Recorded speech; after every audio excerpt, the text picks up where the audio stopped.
And once again, we are using Sirenscape. Good evening, everybody. Welcome to pre-show for the Sword Coast Chronicles. Tonight is Thursday, and the music you are hearing is from the desktop application Sirenscape. Sirenscape is music for all of your RPG games. It's got musical tracks, sound effects, all kinds of stuff. We're going to be delving a little bit more into its capabilities tonight. I actually put together some notes on different soundscapes to use at different times during the session. So this right here, pregame music, is from a soundscape that they call tabletop music. And this particular track is called Blarney Pilgrim. So enjoy it. It's kind of a nice little jaunty, upbeat tune.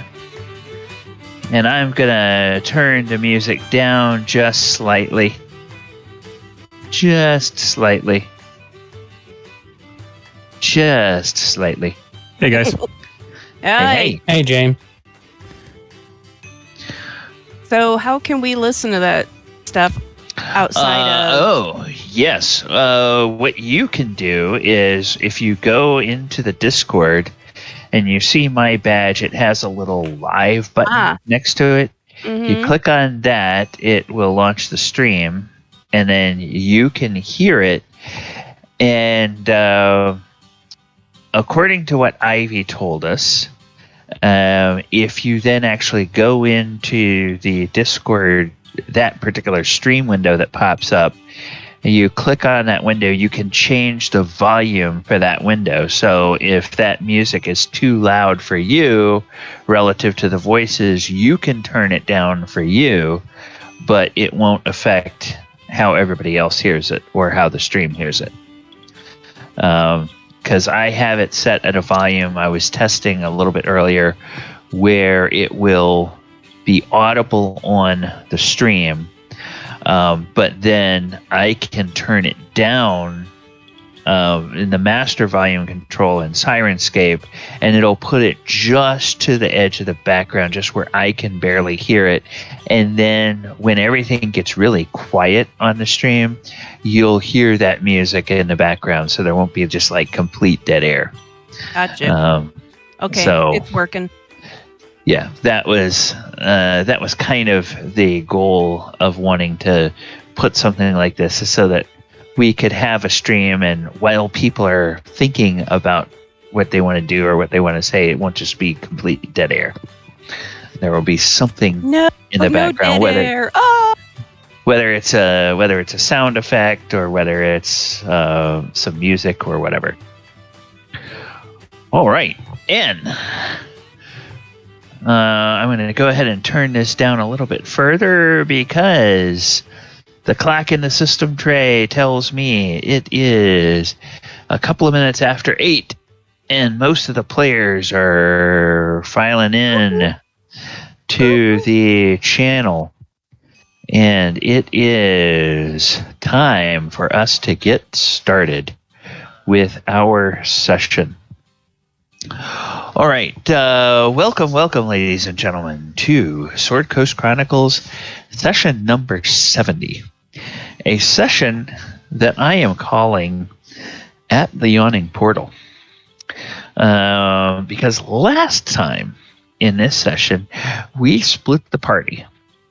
And some of the party are on the flying castle of Armaal, and that is floating over the countryside toward the coast of the Sea of Swords, and going to cross the coast slightly south of Waterdeep. The other members of the party are sitting in the Yawning Portal along with Felgolos in his guise as a human. And let's see. Okay. Paul, you were not here last week, and so I presume that that Krenraid is still on the castle with Dez and with Bell. Yep. And so the other three are in the Yawning Portal. And that means, let me go consult my notes. I have to go find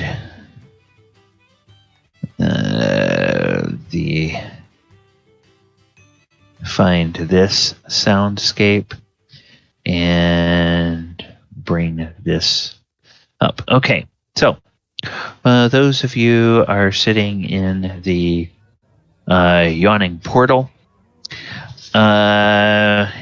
There's some sound around you, and a human who has auburn-colored hair and clothing that is in various tones of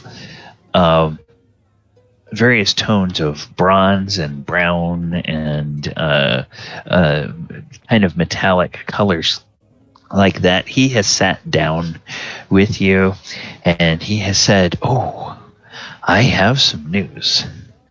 And at the very end of the session, Thaldor had deduced and got confirmation that this is in fact Felgolos. So he is there, and since we haven't heard from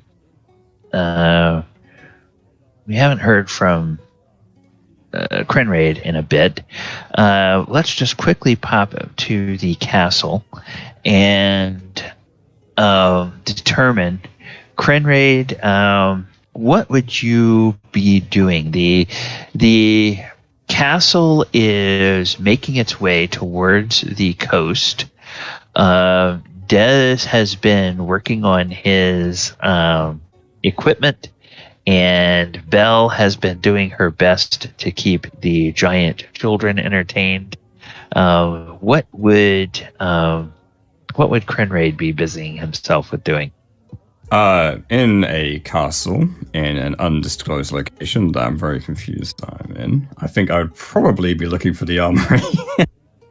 Oh, okay. Well, there definitely is an armory, and everything in here is sized for cloud giants. Now, that doesn't mean that a good armor smith can't go find some dented up stuff and probably find some tools and maybe a forge and work on either repurposing some of it, or if he's looking for doing something with some of the weapons. Also remember that at several strategic locations on the castle, there are those huge ballistae that are up there to fire those giant crossbow bolts. So there's several of them around. So you could be definitely working in the armory doing that. You could be inspecting those projectile weapons or whatever you want to be doing. I know what's happening. Yes, so I will be inspecting the projectiles to make sure that they have hooks on the end. Ideally, if they don't, I will be crafting some of them on, because I know that we're possibly fighting a very large sea beast. And having gone spearfishing, I would kind of know that, wait a minute. Okay. All right. Wonderful. So they cut on the way out, and they're very difficult to remove. Yes. And basically trying to see if you can't turn some of those into harpoons that you could use. Okay. Excellent. That sounds great. All right. So now we are back to the interior of the Yawning Portal. And, gentlemen, your dragon friend is sitting there. Hey, Scary Jerry, thank you for joining us tonight. And thank you everybody else for popping in to the chat today.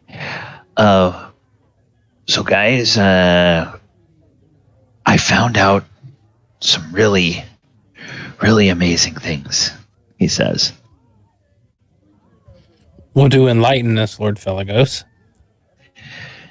And he says, well, I went to one of the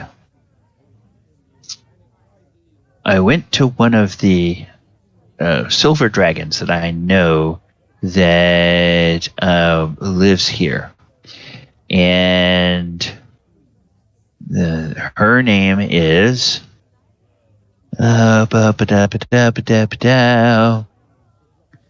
okay.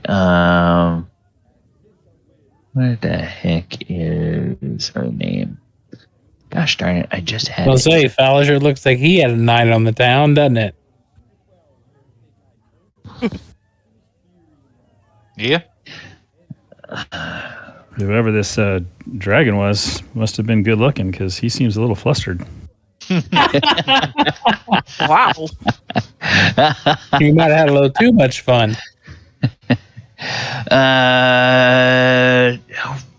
Can I check an insight check to see if he's or a perception check to see if he's blushing as we're talking? Sure, you can.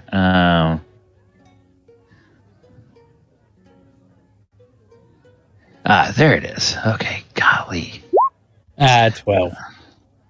No. Okay. Her name, his contact's name is a silver dragon named Otari Lycarnos. Otari Lycarnos. And I'm going to put that in here. Water deep. And Otari Lycarnos says, well, there's everybody is in a bit of a tizzy because we were meeting to find out what to do about this cult of the dragon. And right in the middle of the council meeting, everybody heard the Dracorn sound. Now, I had to, or Felgolos will tell you that Otari, golly, I have to look at her name every time to remember how to pronounce it. Otari Lycarnos. Thank you, Wizards of the Coast, for making dragon names so weird.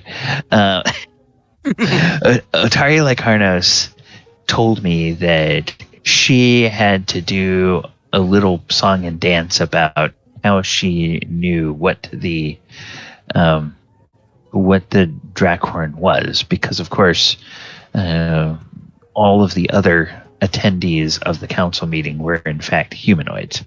They were not dragons. Otari Lycarnos has attached herself to one of the noble houses here in Waterdeep, and she functions as something of a social secretary for the lord of the lord of the house. Plans a lot of functions, goes and visits a lot of important people. It gives her a chance to get to Blackstaff Tower so she can hobnob with people there. She's a very social dragon. And she just loves sort of knowing what is going on in the city at all times. And it wound up getting her a seat at this session. Basically, the people that we're meeting are some of the nobility from Waterdeep, including Lady Silverhand and Lord Daygalt Neverember, who is the Open Lord of Waterdeep. And for those of you in the Sunday game, remember this is a timeline that happens a few years before our game. On Sunday. So Lord Daygalt Neverember is there, and Lady Silverhand is there. And there are a few people there who probably are masked lords, but of course they won't admit to it. they gave us a report, or some adventurers gave us a report where they had found another cloud giant castle like Lin Armaal, but this one was called Skyreach Castle. It had been used by the Cult of the Dragon to carry some of the stolen merchandise that they gathered from cities in the south, and they were taking it from a place far to the north over towards the southeast.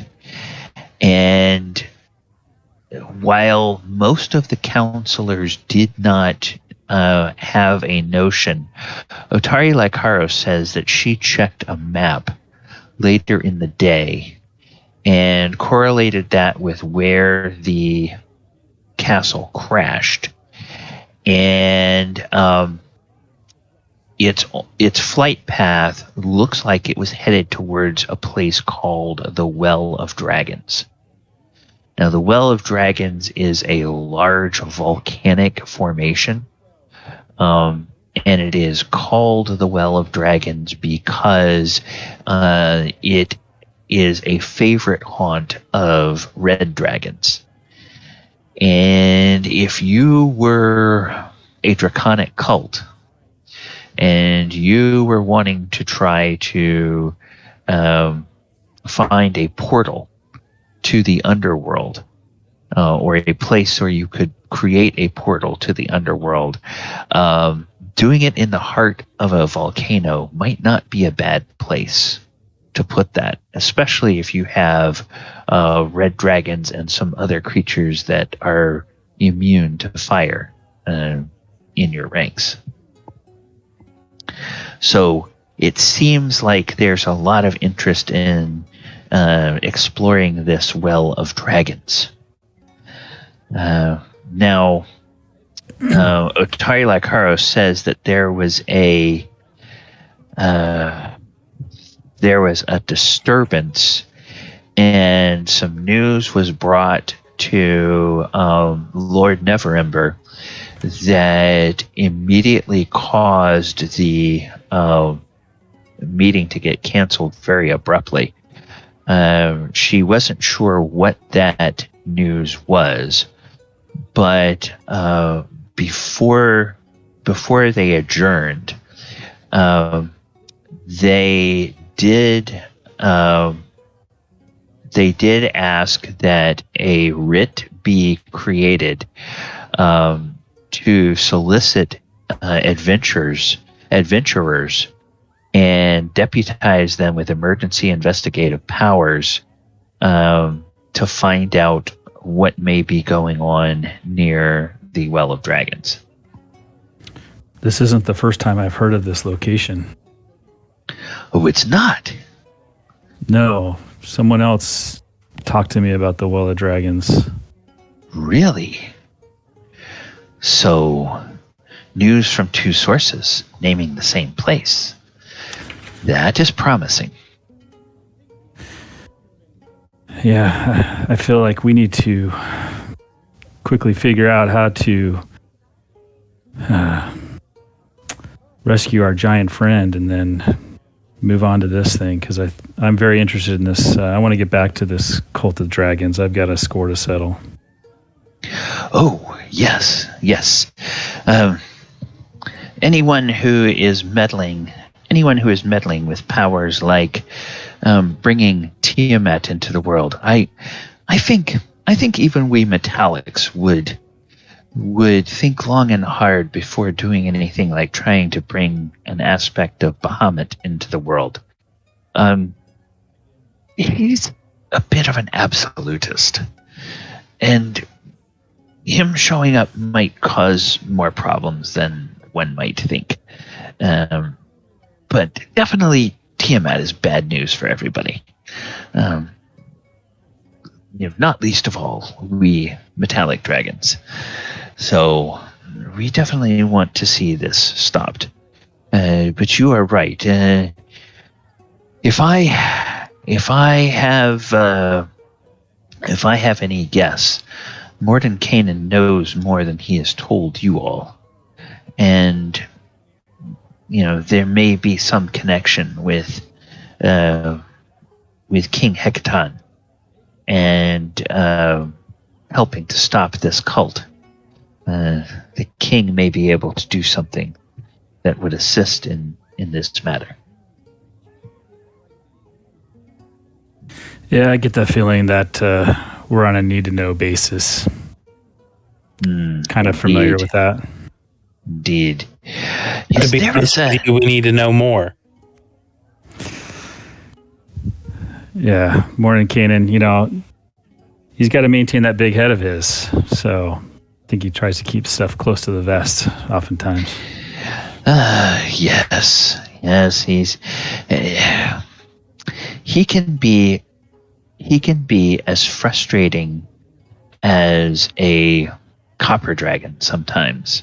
Copper dragons love riddles, and trying to get a straight answer out of a copper dragon can be sometimes one of the most infuriating things. We bronze, we like to have fun, of course, but if somebody asks us a straight question, we're going to give them a straight answer. A copper won't answer you until he or she feels like they've had enough laughs at your expense. Well, that's funny. We could just let Krenraid talk to a copper dragon, then he get laughs aplenty. Yes. But don't sell your dwarven friend short. He is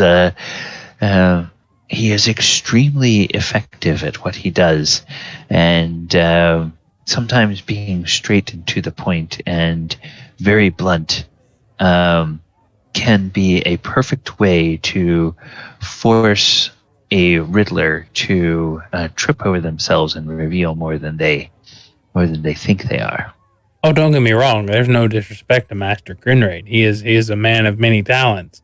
But I'm just saying it would probably make me Mulek and Dollars are here just rolling in laughter watching him talk to a copper dragon. That would be a sight to see, wouldn't it? Exactly. Especially if we can get him to wiggle his finger. Oh my goodness, yes. Yes. His famous finger waggling. Which one of you set him up with that? Thalor just points at Mulek. Yeah, that was me.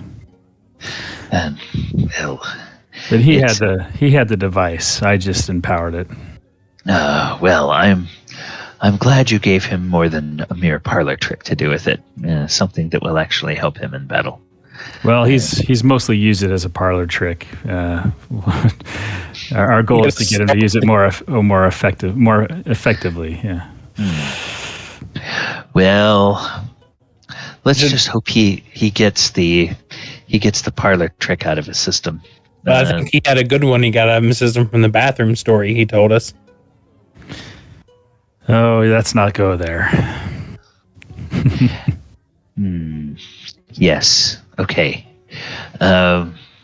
Toilet habits of you humanoids is not something that I am interested in discussing. So Thalor breaks it down for him real quick. We'll skip time. He tells him a quick brief.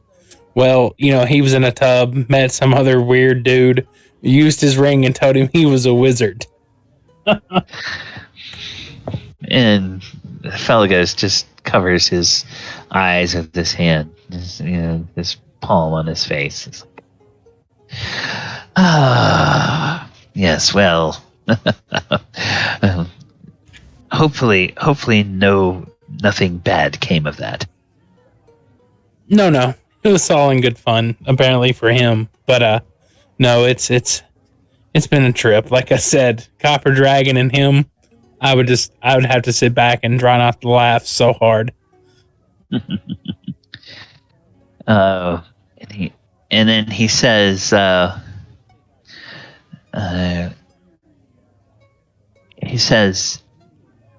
is another dragon that I am aware of here in another dragon that I am aware of here in Waterdeep, but I have not been able to tell exactly where he is.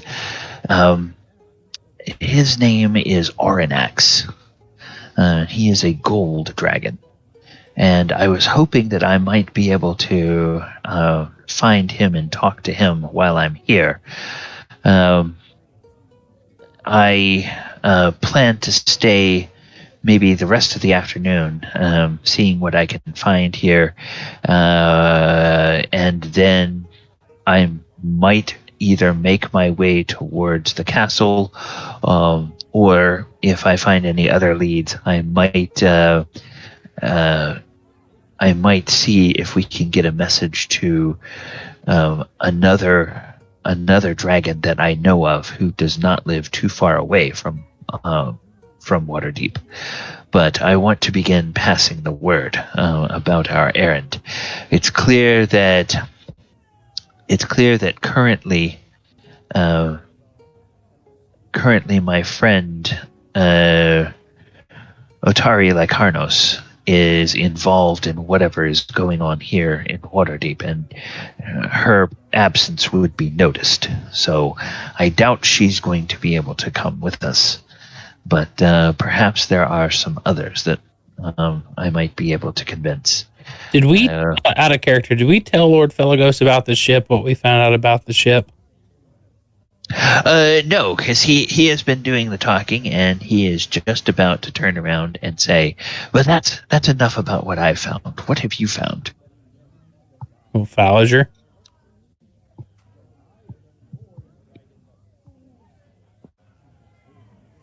Ken, you there? Ken, are you with us? Yep. Sorry. Okay. Let Lord Felgolos know what we found out about the ship. You would ask me.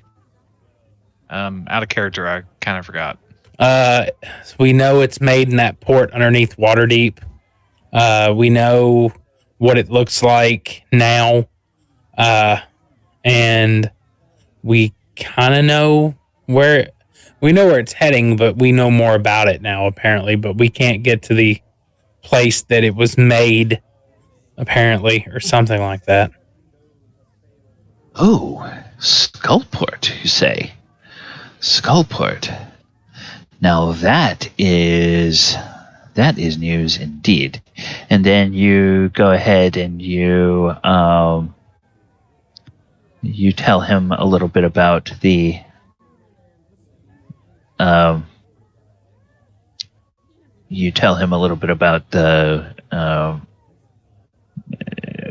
oh gosh, what was it? Where did I go?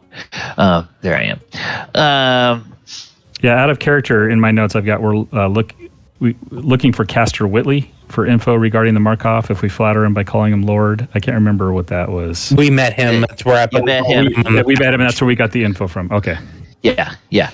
And do you tell him about the that it looks like a squid and everything like that? We described the ship to him. Okay. He's like, interesting.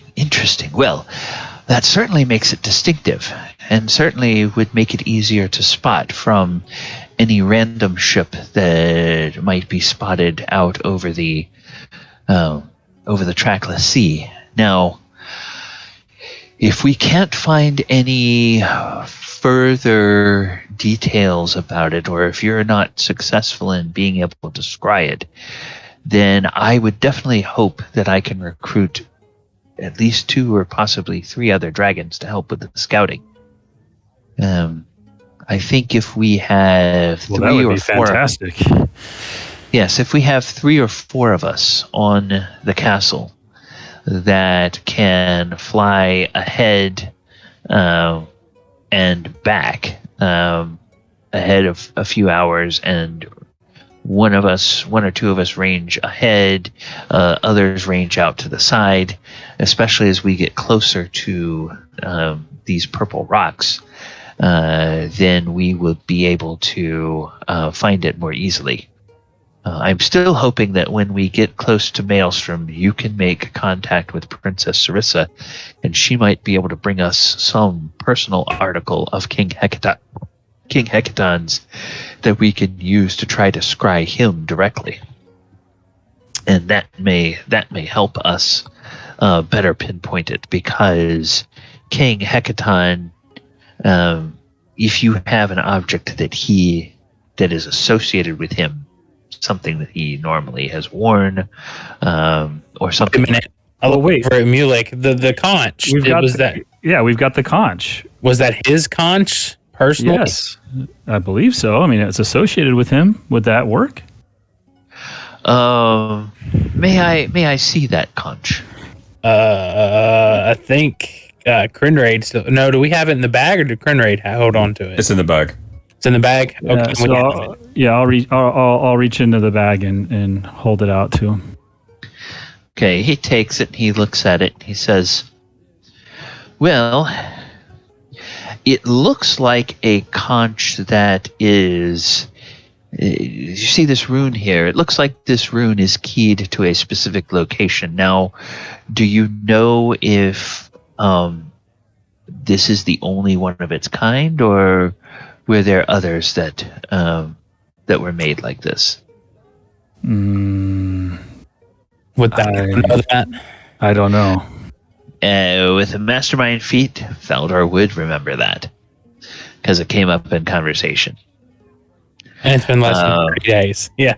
Yeah. The fire giants that were there at Maelstrom, the cloud giant, and the other giant lords that were there when you guys went into the music room, they all had conches exactly like this.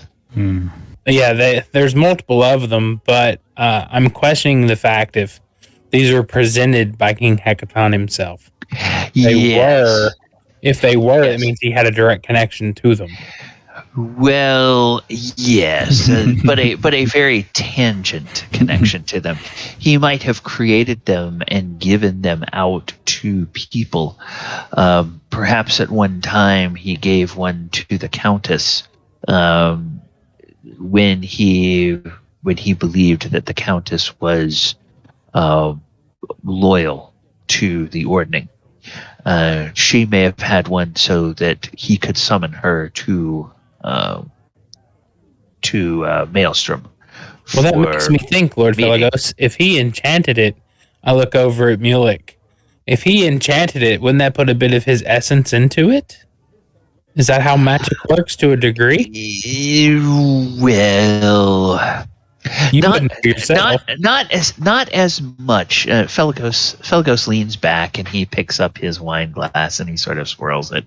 And he kind of has this far-off philosophical look, and he says, not as much as you would think. It would not have as much of a connection to him as, say, like a favorite piece of armor that he always wore, or a ceremonial bit of jewelry that he wore often when he was in the throne room. So what you're saying is it's like got his fingerprints but no DNA. What's DNA? What is this? What is this DNA? DNA, it's unique, very unique to the individual that you could identify with and use it to scry with. So what you're saying is there's just not enough. There's not enough there. Yes. This would be better than nothing. But an object with a stronger connection would be something that he had for a long time and that he used on a regular basis over the course of years. So that is why I say if as we get closer to Maelstrom, we might be able to get something from the princess that would help us better scry on the king himself if we are unsuccessful in scrying on the ship. That's fine. I guess what we could do, and Thaldor's just thinking, he's looking over the table, twiddling his thumbs. He's like, maybe we can try with what we have. Not only the ship, but for King Hecaton, but because we got a little bit of a trip before we get to Maelstrom. Well, there's one other. We know that the captain's name is Thul's Daggerdark. But we don't know anything else about him, though. So, right, we don't, but maybe there is someone who does. And I would guess that you could find those people that would know him in Skullport if you went there. We wouldn't know the first place of how to get to Skullport. Oh, well, I don't know myself, but I've heard rumors. Thalor perked his ear up, listening. Well, you've got friends in high places. Skullport. It is rumored that there is a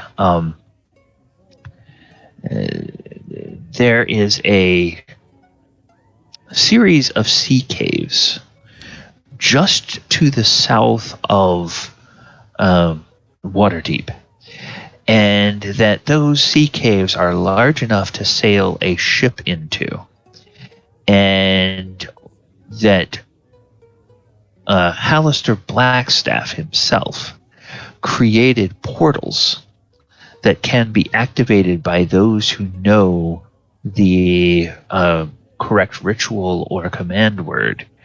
You can activate those portals and it will take you directly to the river in the Underdark where Skullport resides. This would be how you might get a ship in and out of Skullport. So to get there, Skullport is in the Underdark. So to get there, basically, we would need a ship and a special command word. Well, there is always another way. And with that, he looks over towards the common room and he looks at that big, gaping, yawning hole in the middle of the common room. Oh, yeah, we had an associate who tried to get us to go down that hole, and I don't think we felt too comfortable doing that. Not to mention that it would be probably a major delay in your quest. Yeah. That sounds like more of an adventure for another time with all of our members of our party. True. And maybe you tagging along wouldn't be a bad idea either. Oh, I don't know. What an adventure would it be to see the Underdark? Oh, it would be an adventure, all right. But I've heard that Hallister Blackstaff had something of a checkered relationship with dragons, and that the more senile he became, the more he descended into his madness, the more he was convinced that dragons were trying to steal his hoard. And so, as powerful as he was, he might have concocted some nasty traps that would do very unpleasant things to a dragon. I'm not sure that my sense of adventure includes wanting to find out what those traps might be. That's fair. So I guess we just need to try with what we got, guys, and see where we can go, because going through the Underdark seems like it's out of the question. To find the proper incantation to get us into the portal to take us to Skullport, you were thinking we might need a ship. We could just open the portal. That's one thing, but I think that's out of the question. That's going to take us way off track. That could take days. Yeah. Yes, it could take days. We don't have that type of time. No. I estimate that in half a 10-day or less, we should be at Maelstrom. And in less time than that, beyond Maelstrom, we would reach, perhaps only another day or two, we would reach the Purple Rocks. So easily within a 10-day, using Lin Armaal, we can get to these purple rocks. Now, it was very fortuitous that, and not a bad guess, because it's probably where I would have started as well. But it's very fortuitous that your first use of that helm was to bring you all here to Waterdeep, because now you have a little bit more information about this ship.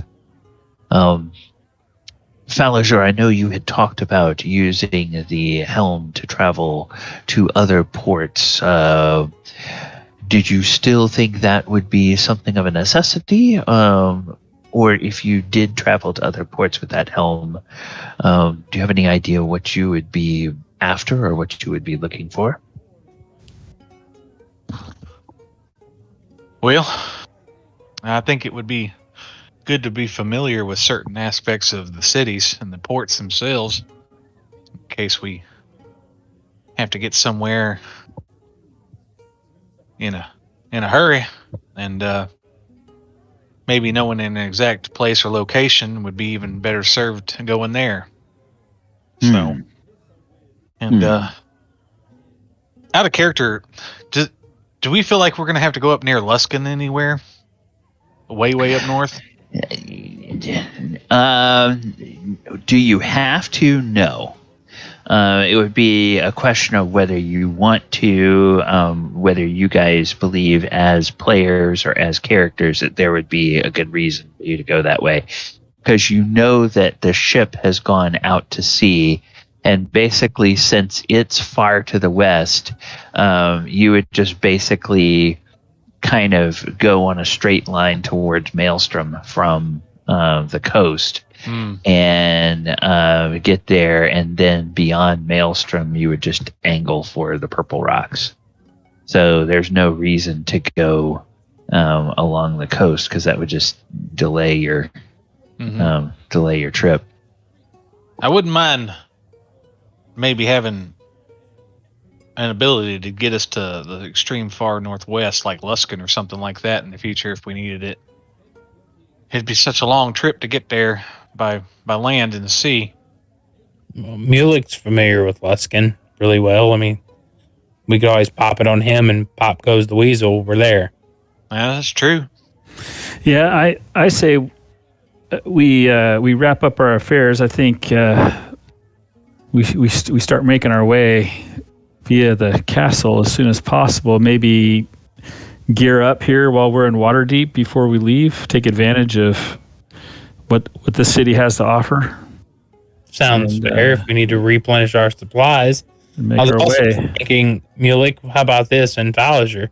You know, we got the Conch, and we're heading to Maelstrom anyways. Why don't we jump from here, don't have to use the helm, go to Maelstrom, see if they can give us any article or anything that was held by King Hekaton.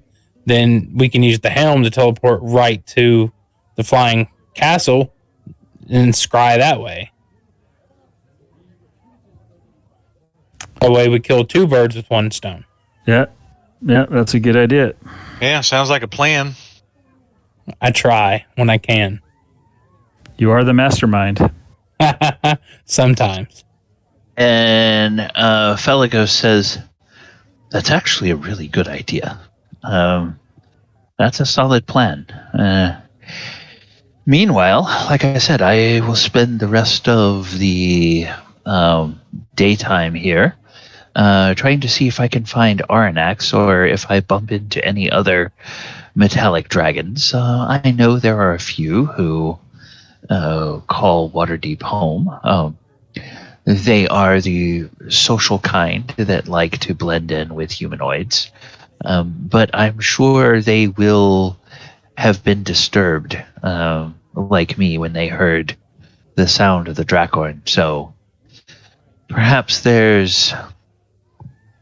and what am I thinking? I am a dragon after all, and I believe, if I remember correctly, as a dragon, do I get true sight or do I not? He does. He does. I think you do, yeah. Well, Or does some that get tremor depend on the sense. dragon? It does depend on the dragon. Some get tremor sense. There's like the purple worm as an example, or the some of the named dragons don't have it. So Let's see. some of the named dragons and adventures don't get them. Yep. Okay. As a bronze dragon, he does not get true sight. He gets blind sight, There it is. and he gets the passive perception of 22. But he doesn't get true sight. So he could not necessarily see, oh, that person over there is a dragon in disguise. So Thaldor reaches into his pocket, pulls out the gem of seeing. This might be helpful for you in your quest, Lord Felgolos. Just make sure I get it back on the castle. I give him the gem of seeing. And he says, oh, and his eyes light up. And everybody make me a perception check. And I'm going to check your passives as well while you do that. Passive is higher, 19. Yeah, my passive is 17. Okay. Okay, Thaldor, you may need to update because in roll 20 on your tile it says your passive 17. Yeah, hold on. Yeah, let me update that. Yeah, all right. And yeah, James, yours says 17. Ken, yours says 18. All right, so then Thaldor, Ken, you notice something, some little change in his expression that draws your attention, but it's hard to tell exactly what it is. Thaldor, you notice that when he looks at this gem of seeing and his eyebrows raise, for a split second, his pupils change from humanoid round pupils to draconic vertical slits. Just like a dragon has seen something, ooh, shiny. Not getting that back. No, wait a minute now. Wait a minute. And I look, I wink at him and I'm like, this comes back to me, understood? And he says, oh, don't break a promise with me, dragon. Lord Felgolos. I've always wanted one of these. Yes, I'll give this one back. Can I get you to promise to try to find me one? I'll do my best to find you one, or you can give me a retainer. Oh, what fun would that be? Oh, I could put it in a contract. I try not to laugh. I pull out a quill and pen, and I'm like, or quill and pen, like, you know, I'm not writing anything yet. I'm just holding it. I mean, it's like, I believe you, Lord Felgolos, to give me back my property, but I can always write it down. Yeah, he holds up a finger and he just waggles it. He says, "No, that won't be necessary. I will give you back. I will give this back to you. But oh, you don't know how long I've wanted one of these." Oh, I believe it, Lord. I'm just saying, but fair is fair. But I think that will help you on your journey as we're going to do ours. Oh yes, it will. Yes, it will. And it's.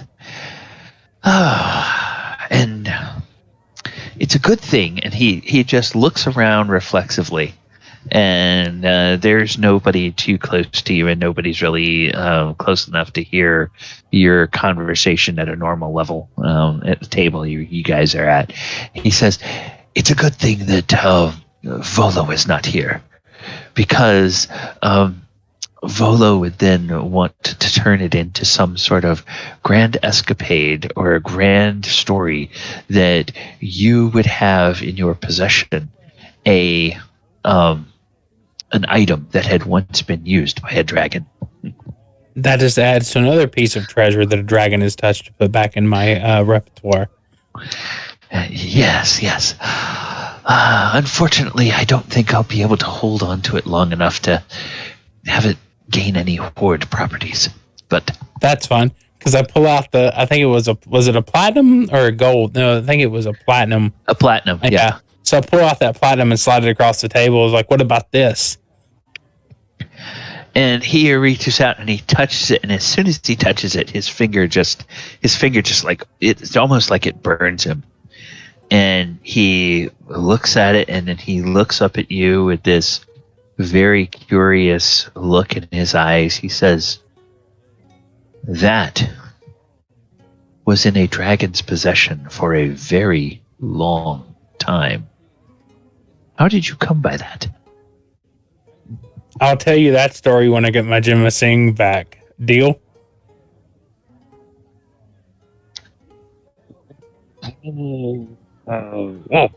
Okay, deal. Shadow is just smiling ear to ear. He says, all right. Well, good enough. Very well. Okay, so you all are going to go gear up. I'm going to go try to find Arnax or anyone else. Do you all have the ability to do sending? I do. Oh, okay, well,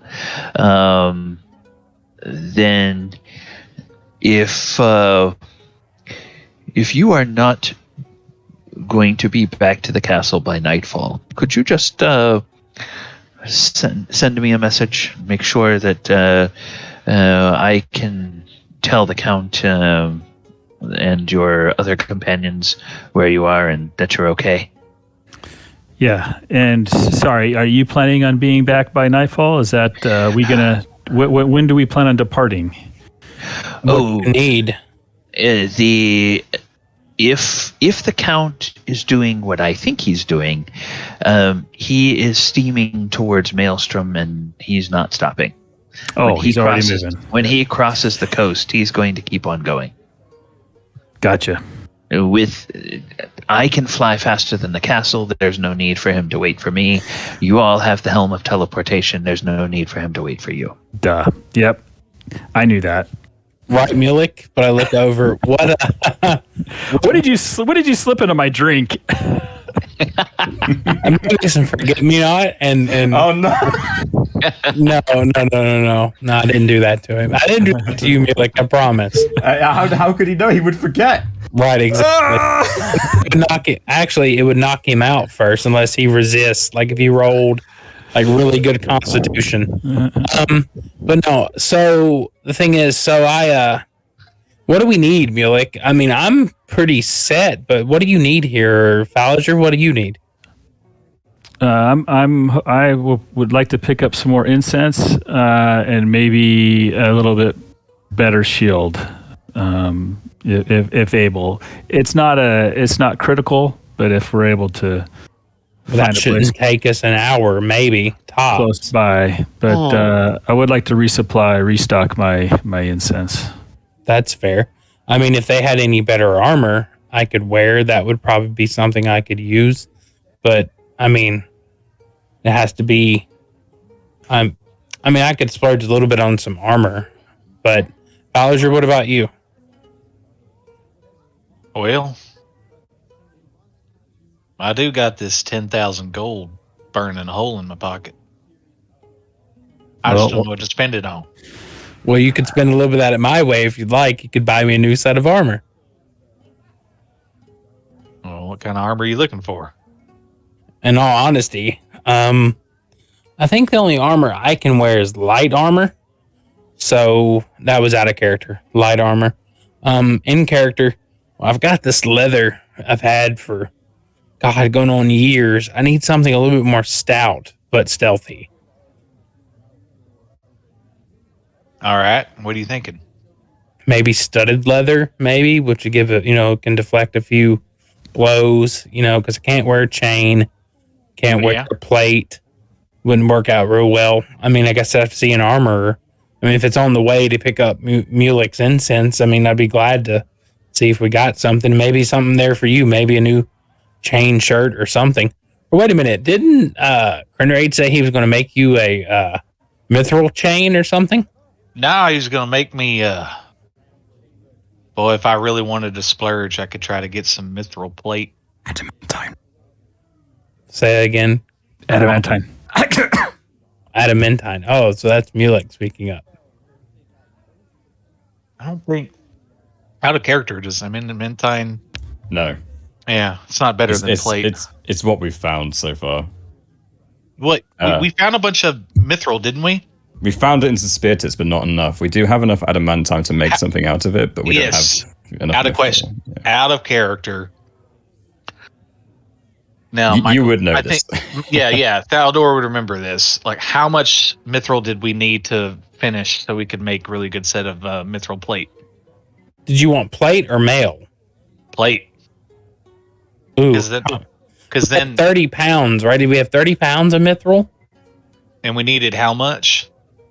A Krenraid would. I'd have to get that. Paul, how much would we need? You have mastermind, so you would remember. I would remember, but you would remember. We had this conversation. Yeah, we did, but I don't remember as a person. I've slept and moved since then.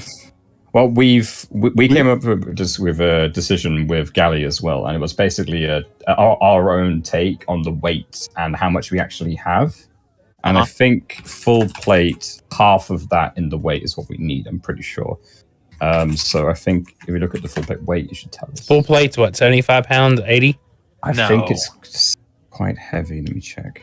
It's 65 lb. 65. So I think we were short like 5 pounds or something. We were short like 5 or 6 pounds, yeah.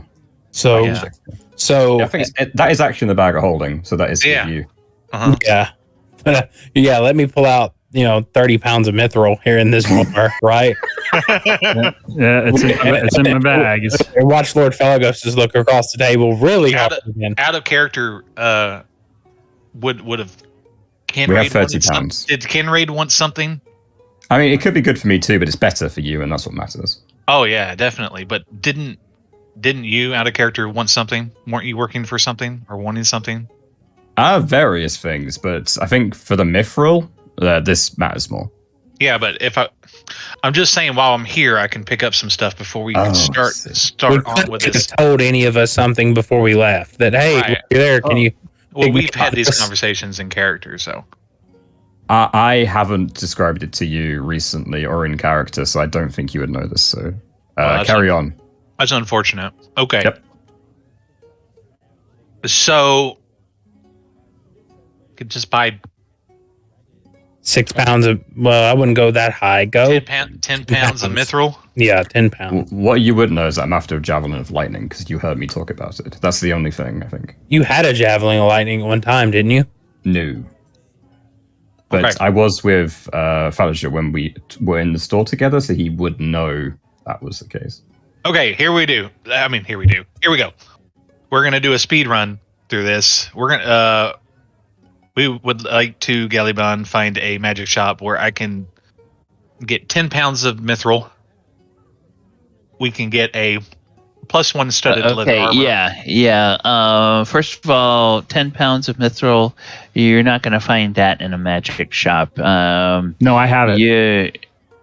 Well, yeah. But he wants to buy it. He's saying we need 10 more pounds to do what we want to do. You have to get that basically from dwarves who are mining it, and dwarves who are mining it are they are notorious for not wanting to simply sell that. It would almost always involve doing something probably at great personal risk in order for them to want to part with that much mithril. It's the only place I can get it is from dwarves in Waterdeep.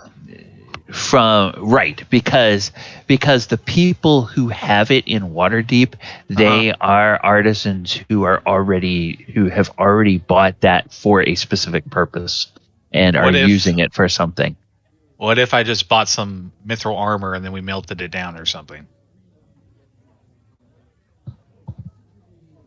I wonder. Here's a question. I wonder if they already have like artisan, like mithril things. If we could just buy something that's equivalent to, 5-10 pounds, pay the artisan price, and just melt the shit down. Yeah. So would you? Okay. Well, would you really want to? Would you really want to do that? Depends on the price, I guess. Okay. Melt down a weapon that's made out of mithril. It's basically the same thing as like using those spears that we got that we'd have to melt down. Okay. Right? Now, most mithril items that you find are going to also have some sort of enchantment on it. So it would be basically trying to break down a magic item.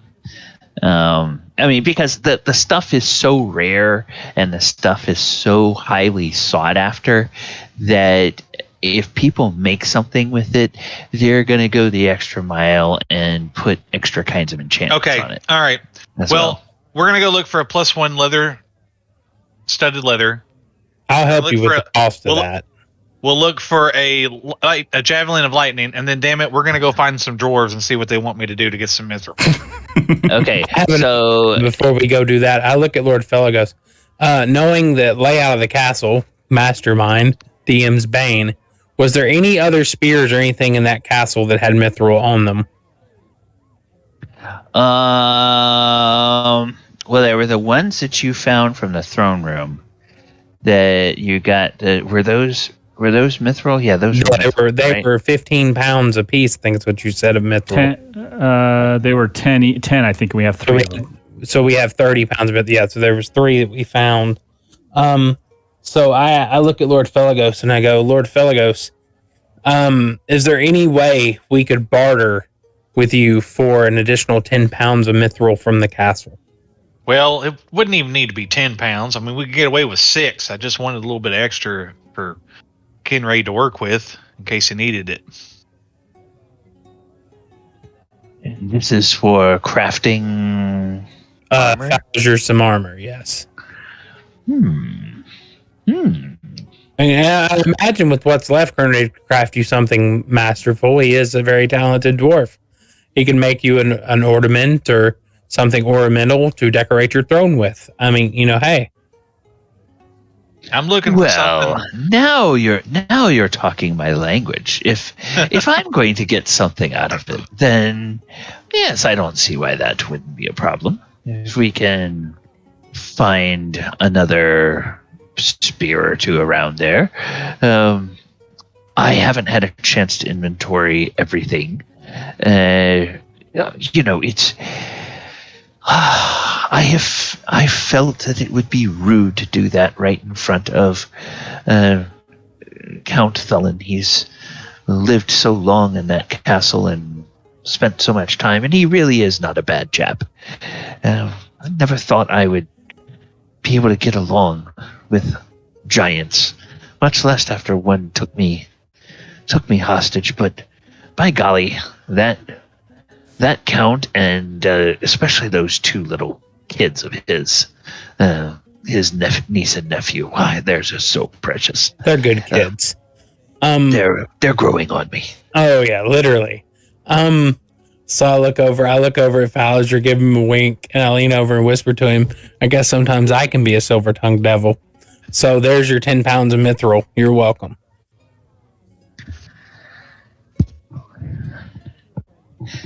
And then can you put in the Discord the specific items you guys are looking for? That way we can verify if we haven't already priced them at some point. And if we haven't, we can get them. I'm just looking for a shield with a little bit of extra protection, and I know that's been priced out previously. Yeah. Okay. All right.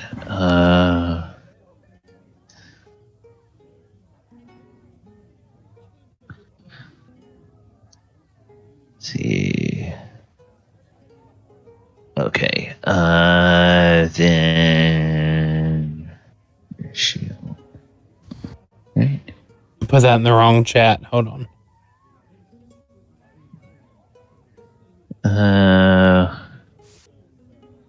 Oh, yeah, so did I. Put it in my magic item pricing. Oops. Yeah, okay.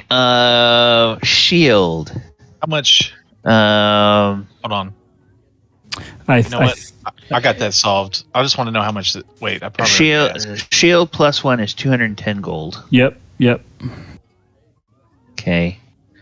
And then I will. Go ahead.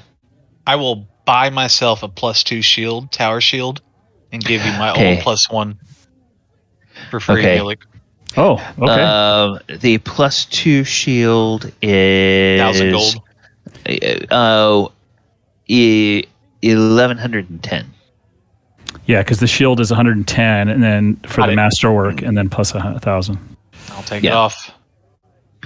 Yeah. Oh, so Thalor looks over at Falliger as we're shopping. Falliger, it wouldn't be a bad idea, and Krenraid's very handy with one.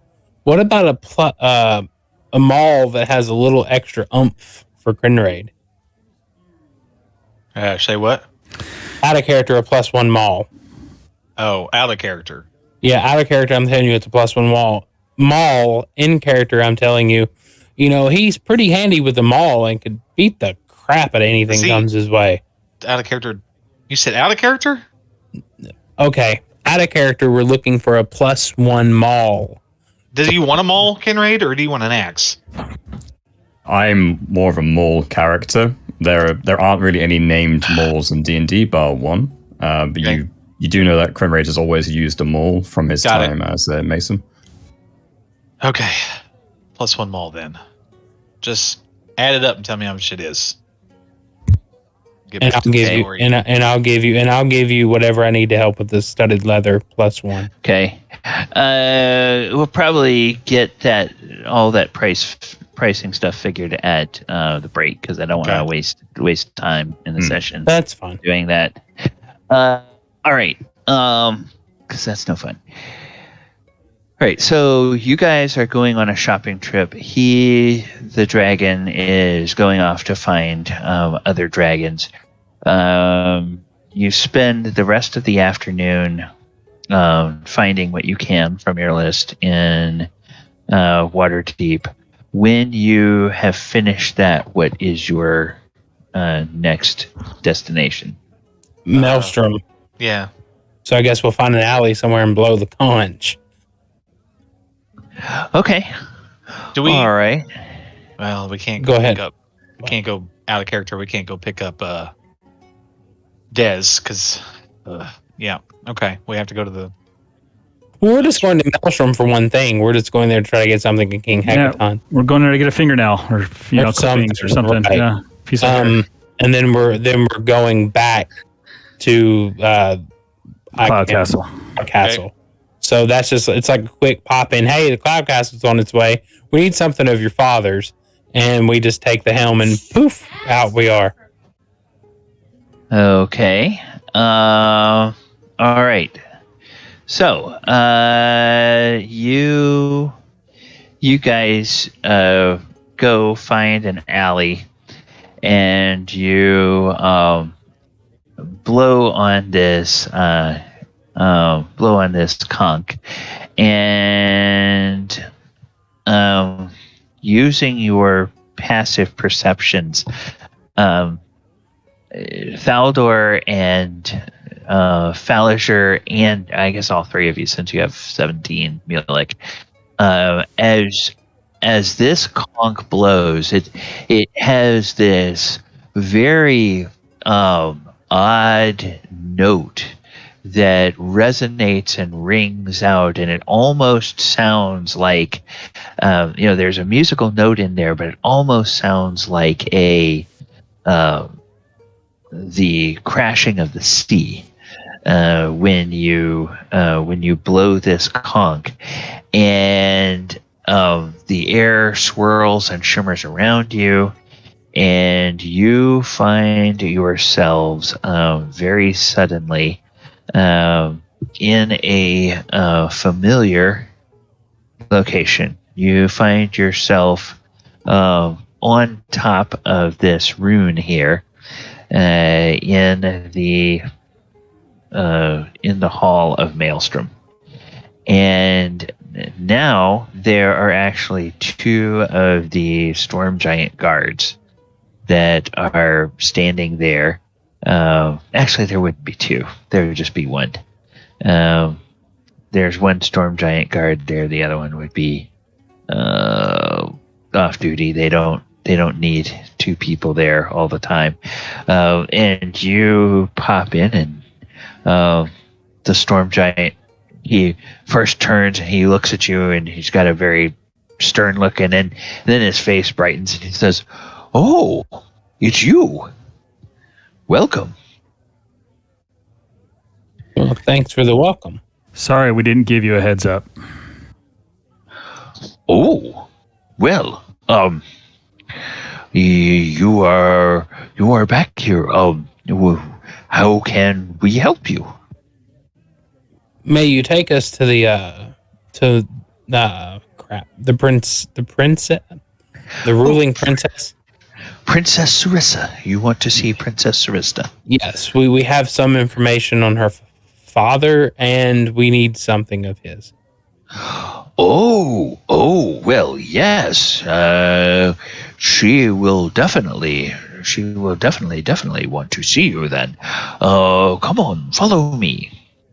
He takes you over and up the stairs, and then these 2 guys or these 2 ladies are not there. They're not there. Then let's see. And everybody can tell it's been a hot minute since we've been to Maelstrom. Yeah. You have advantage, by the way, Gala.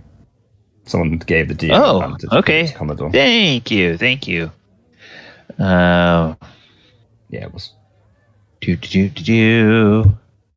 Those guys aren't there. We're just gonna have 1 giant. Of course, our 2 hill giant guards are there.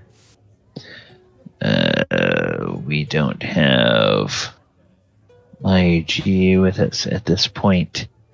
But as you guys walk in following this Storm Giant guard, the hill giants will open the door, and the Storm Giant will announce Mulek and Falador and Falager, and these other guys will be over on this layer here.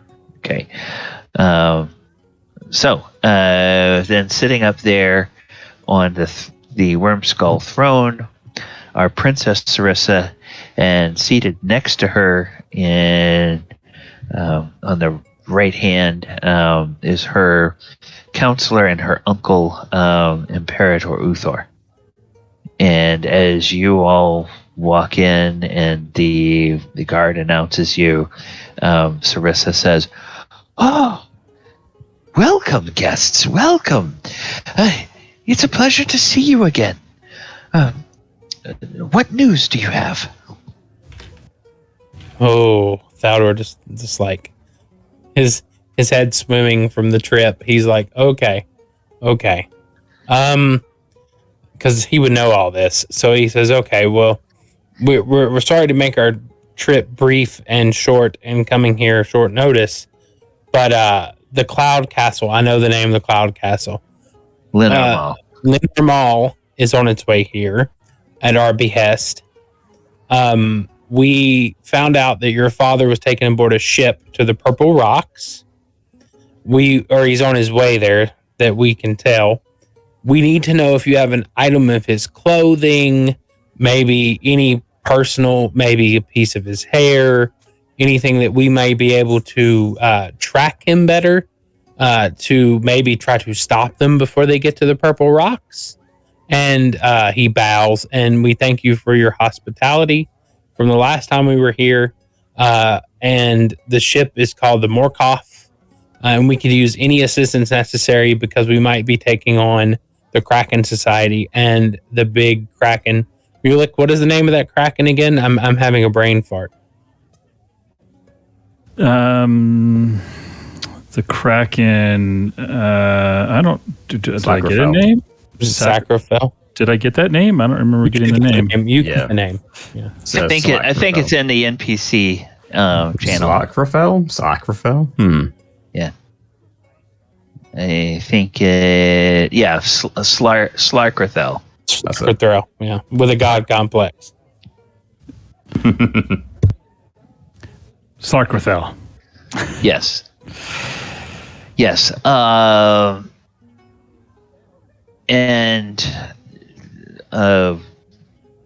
Lord Uthor, he sits back and he says, well, that's all good information, but explain to me why you need something of my brother's. I'm not quite clear on this. Mulek, I look over. Mulek, you're the finger waggler. Can you explain it to him better than I? We know someone who is able to look in on an individual to see them and potentially their surroundings. But in order to do that, we need to have an item of theirs. Oh, you're talking about scrying magic. Yes. Okay. Well, Princess, you sit the throne, and while Hekaton is my brother, he's your father. I think it is up to you to make this decision. And she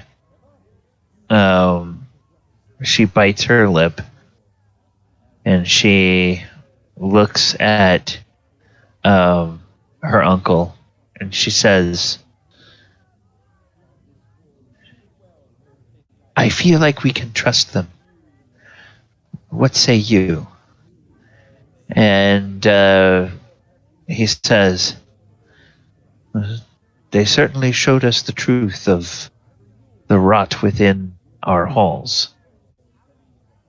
And she says, yes. He says, I believe that your trust in them is well placed.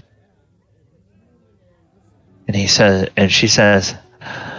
she breathes deeply and she says, I certainly hope so. And then she starts to fish a chain out from her neck. Wait, didn't the dragon take that, or was that another chain? No, this is a fine gold chain. Okay. It was the staff that the dragon grabbed. Yeah, and the staff was on a chain that was made to look like kelp. This is a fine gold chain, like a woman might wear as a necklace. Of course, sized for a giant. And as she pulls it out from under her dress, you can see that on the end of this chain there is a solid gold ring. And it's a ring that looks like it's sized for a giant. And she holds that ring in her hand and looks at it in her palm for some time. And, she's very quiet, and you can then just sort of see a tear slide down her cheek. My And lady, she I said- promise before you say anything, I see you're about to speak up. We will have this returned to you in less than maybe 48 hours. We will bring this right back to you. Because the castle is on its way here. We just had to come here directly to ask this of you. So this will be returned to you in less than 48 hours. We'll bring this right back to you. Well, we don't know that because we may need it for longer depending on how soon we can find the king. That's fair too. Undoubtedly, once we find the king, then for sure the ring will be returned. So, okay, my bad for speaking up. My bad, but it will be returned soon. And she said, I hope that when I see this ring again, it is in its rightful place. I do trust that you will return it, but I want it returned where it spent so many years. You see, this is the ring, as she starts to unclasp the necklace. This is the ring that my mother gave to my father on the day that they were married. And he wore it every day until my mother's death. After her death, looking at it filled him with such sadness that he could not wear it any longer. He took it off and put it in a jewel box. I begged him, and eventually he allowed me to take it and wear it. I think of my father every time I see this. Bring this to him. Ask him to wear it again when he comes back to Maelstrom. Will you do this for me, adventurers? And she takes the ring and holds it out to you. If it's size for a giant, I'd imagine it'd be pretty heavy. I do have 17 strength. Can I pick it up? Oh, yeah. I mean, it's a giant. It's meant to go around a giant's finger, so it's maybe like 6 inches across. Oh, okay. It's not like a 6 foot, 6 foot band of gold. I look over at Mulek. I was like, Mulek, do you think this would work? Falliger? If you wore it every day for many years, I'm sure it'll work. Yeah, you got a good chance. So I go up and I bow before the throne and take it from her and say, thank you, my lady. We will get this back on his finger and him to you as soon as we can. But is there any other assistance when the Cloud Castle gets here that you might be able to offer us in going after these people that took your father? And Imperator Uthor, he says, leave that to me. I will do what I can to encourage the guards with my niece's blessing to see how many might be willing to ride to battle on the backs of their war whales. I think that more than a few will be willing. I appreciate that. How large is the force of cloud giants on this castle? Theodore just sits there apprehensively, just quiet. 1 and a bronze dragon. I'm sorry, what? One cloud giant and a what? Yeah. Or tries to back He's talking about a big statue. Yeah. Right. We're not helping. I'm just looking over. I'm just looking over, kind of with a little smile. Like, Are you? in horror. Does Falasher really say it's just a statue? Yeah, he says, well, it's a petrified statue of a dragon that got turned to stone, and it's to roll me a deception. Oh, check. please. We just got this ring. Get some. Get some. You know, Lord, I put my foot in my mouth. jeez. Because I forgot they hate dragons. Of course, look at the worm skull throne. Oh, well, that's not horrible. And I believe. Okay, and you're going for He's going for and nothing, because I think the thing that Mulek gave me. Wait, no, does it last for 24 hours? Fortune's favor only lasts that's for an hour. Oh boy, didn't think to put that one back on me, huh? We can roll guidance though. I didn't know you were gonna lie. I was going Well, to say dragon. I forgot. in the future, before we teleport. I don't want to be that guy, but Gary also has advantage on this.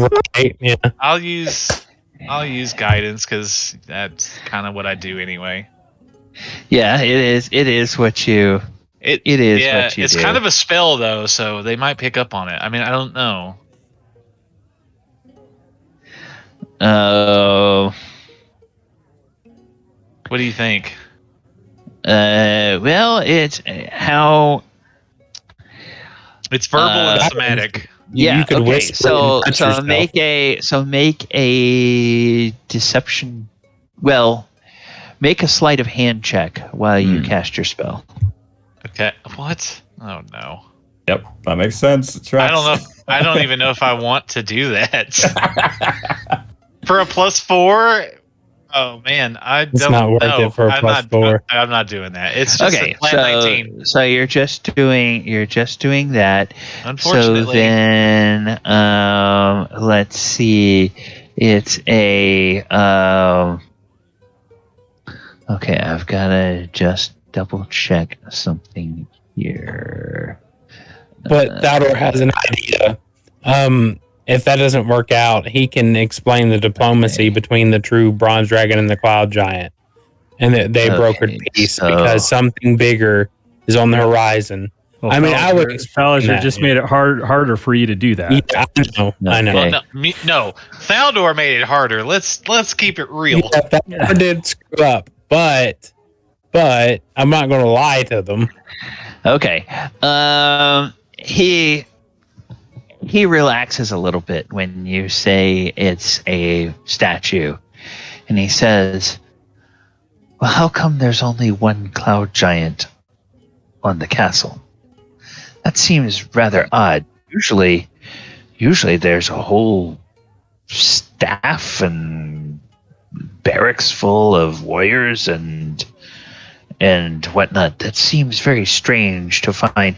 You didn't take up with one of those eccentric wizard cloud giants that uses their castle as a tower, did you?" No. Useless. The staff is just on. It's Labor Day weekend, Oh no. Yes. and the staff is on. They're on vacation. Roll again. Taking a sabbatical is what you're trying to say. That is running through his mind right now, a million miles a minute, trying to figure out something to say to clear this. And Mulek's probably got his hands in his face. Yeah. And I'm trying to think. And I'm being deceptive. I mean, come on now. Let me roll. Right. I mean, if you think about it, you weren't really being deceptive when you mentioned the stone, the dragon. There- It wasn't technically a lie. No. That's true. Krenraid did carve a statue. Yeah. No, there was a petrified. There was a statue already there. It was like a That's true. petrified. Yeah, dragon statue. Yeah. Yeah, But it isn't the one he was talking about. No. correct.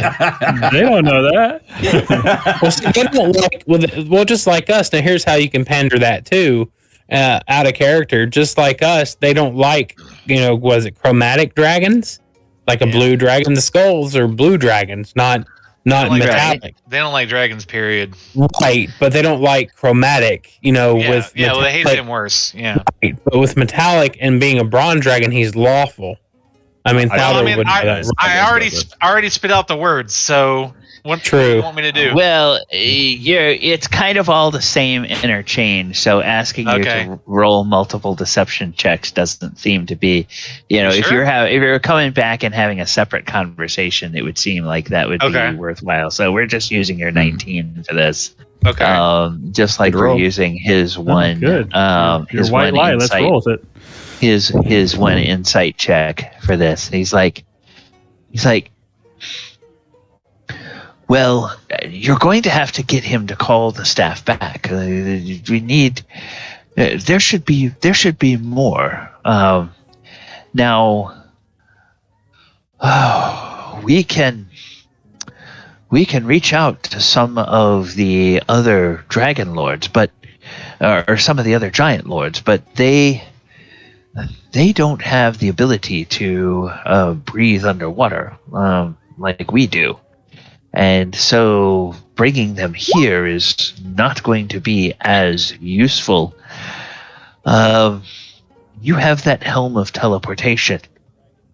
If we were to call in some favors from several of our loyal giant lords and get them to use their conchs of teleportation to come here, then as the castle gets closer, would you be willing or able to use that helm, which, if I recall, was a gift from us in the first place? Would you be willing to use that to bring, say, some fire giants and stone giants from Maelstrom up to the castle to help in the assault against this ship? I mean, sure. That sounds like a good idea. Thalor shakes his head. Yeah, it sounds good to me, Mulek. Yeah, sure. You're the mastermind. Right. So I look back at Valadar. I said, I guess that's all we have here, Valadar. I didn't think we need to get back to the castle. Yeah, they need our help since a lot of the giants, they're not there right now. So my lady, thank you for this. We will put this to great use, and hopefully the next time you see us, besides teleporting giants to the floating castle, we will have your father in tow. Very good. I assume we put the ring in my bag, right? Yeah, the bag of holding. Yeah, I'll put it in. No, I thought I'd wear it around my neck. Yeah, no, I give it to you. It would be like a hula hoop. So what I have to say, is that more around like your chest or something? Yeah, no, I give it to Mulek. Okay, and so as you guys take your leave, there's nothing else you wanted to do here at Maelstrom. Just I don't think so. Okay. As quick as I can because I put my foot in my mouth. Thank God for Falger. Maybe Falger's like, you don't have a few pounds of mithril laying around anywhere, do you? I look over at Falger. Falger, I took care of that. Oh. Yeah, I took care of that back at the bar. Do you remember? Or was you drinking a little too heavy? Well, I mean, that helm, it affects my short-term memory a little bit. I imagine, because we were just when we were at the bar, I worked it out with, he who must not be named, and I say that quietly. Or we're over to the side or somewhere they can't hear us. Let's say, yeah. I took care of that, so we have as much. You can, as you guys are leaving the throne room, you can have this conversation. There we go. So I talked with Lord Felgolos, and when we were at the table, and I convinced him to give us, there was, that I could remember, there was plenty more mithril around the castle in the shape of spears or certain items. Yep. I asked him if he'd be willing to part with some enough to finish your plate that Krenraid said he'd make for you. In exchange, he uses what remaining mithril that we do not use to make some ornament for his throne. It's a fair trade-off. And plus, Krenraid's a great masterful dwarf. So he makes great things. So, you know. Hey. With the sound of Wayne's World, we teleport back to the floating castle. Before we do that, I would have cast water breathing on us just to cover us because we're using the helm. We don't know where we're going to end up. So we'll spend 11 minutes for me to make sure we can all breathe if we need to. So we're having that conversation about the mithril that he forgot and took 11 minutes for me to explain to him slowly how we got the mithril. Okay, and so there is going to be a super secret die roll, and you are very familiar with this destination. So I'm gonna say that if you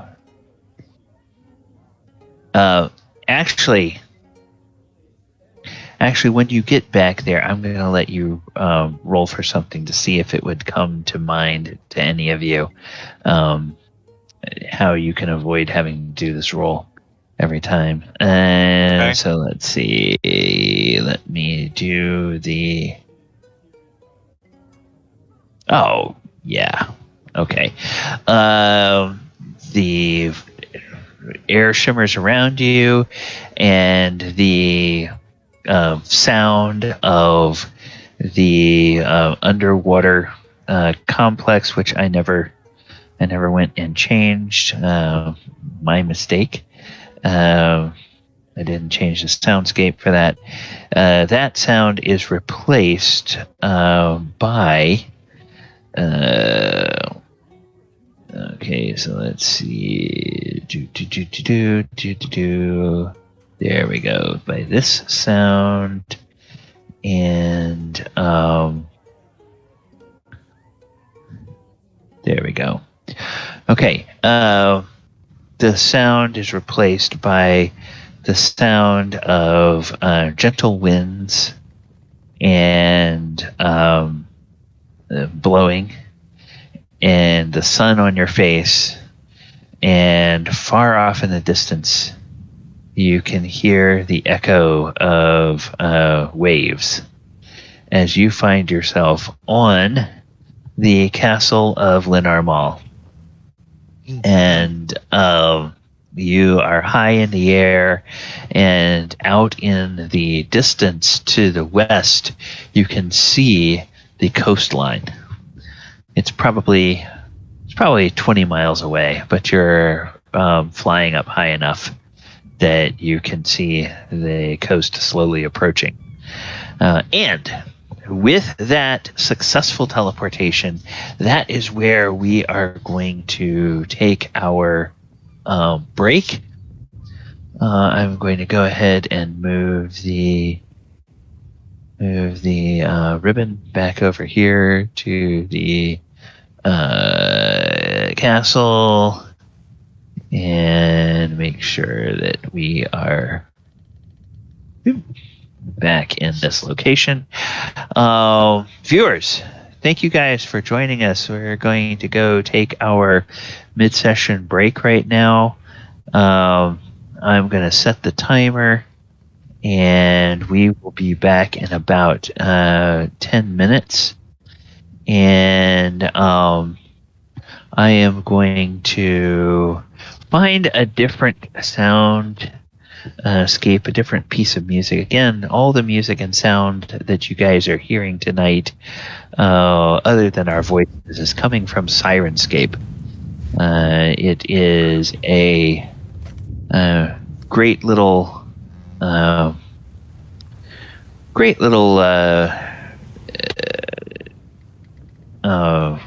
application where you can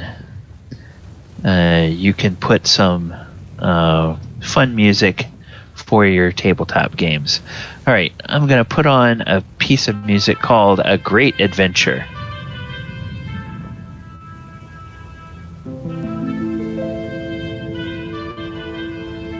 I'm moving up. Move on To the city. top. That castle floating in the sky, apparently. Yep.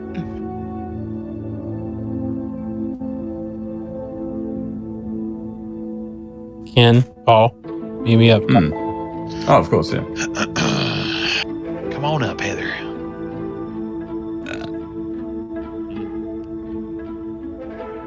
Ba-ba-da-ba-ba-ba-ba.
All right, everybody. I am back.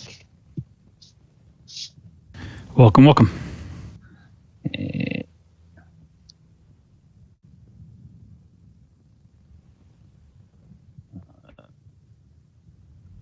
head over here and let them know.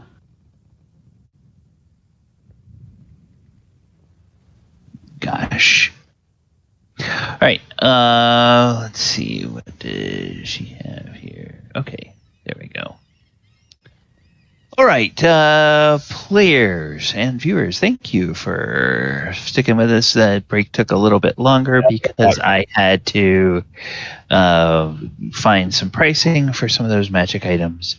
We worked it out on our end. Thank you. Yeah, that is all right. And this, for everybody's entertainment and enlightenment, the sound that you are hearing on the stream, and any of those who are monitoring the stream in Discord, this is from a sound set called High Seas, and this particular sound set is something called A Good Day for Sailing. Yes, it's not exactly appropriate for being on a flying castle, but it's about the closest thing I could find. I mean, we're sailing the clouds, right? One could say we are doing something similar. Yes. Sorry. Yeah, it's Heather. It's called Castle Rock. It's not Yacht Rock.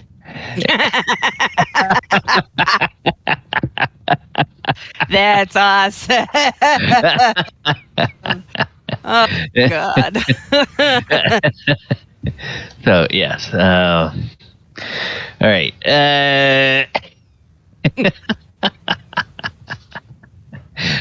Stop that. Very well. So you guys are Is back. it playing now on the stream, Gally? Sorry, before we get into it. Yeah, it sounds like wind. You can hear it. It is. It's wind. I can hear the wind. Yeah. Yeah, and every now and then there's a little bit of crashing of waves in the background and whatnot. Right. Okay. So yeah, each individual player has to probably kind of play with their sound a little bit to see if they can hear it. I was pretty satisfied listening back to last Thursday's session and last Saturday's session. I played around with some of the sound effects a little bit more on the Saturday game, and they did seem to come through. So there were some environmental soundscapes that I used on Saturday, and they came through on the stream just heard fine. a bird. He's really loving Sirenscape now. You're welcome, Gally. Yeah. Well, you had mentioned it a long time ago, and it went right over my head. But where I really paid attention to it is from the D&D celebration a couple months ago. They talked about it. Sirenscape was one of the sponsors. So, of course, before every stream or, at the end of every stream, they were mentioning it. And I was like, oh, well, let me check this out because it sounds like something I've been looking for. And indeed, it was something I could use right away for the Monday night. But it took me a while, and maybe they just recently added it. Took me a while to realize there was this plugin that you could activate from Discord, and it would just pipe the music right into your stream without having to set up a bunch of virtual cables and other kind of nonsense and everything. Oh yeah. All right. Back to our game. So you all are back to the castle, and when the others arrive, where would they find Des and Krenraid?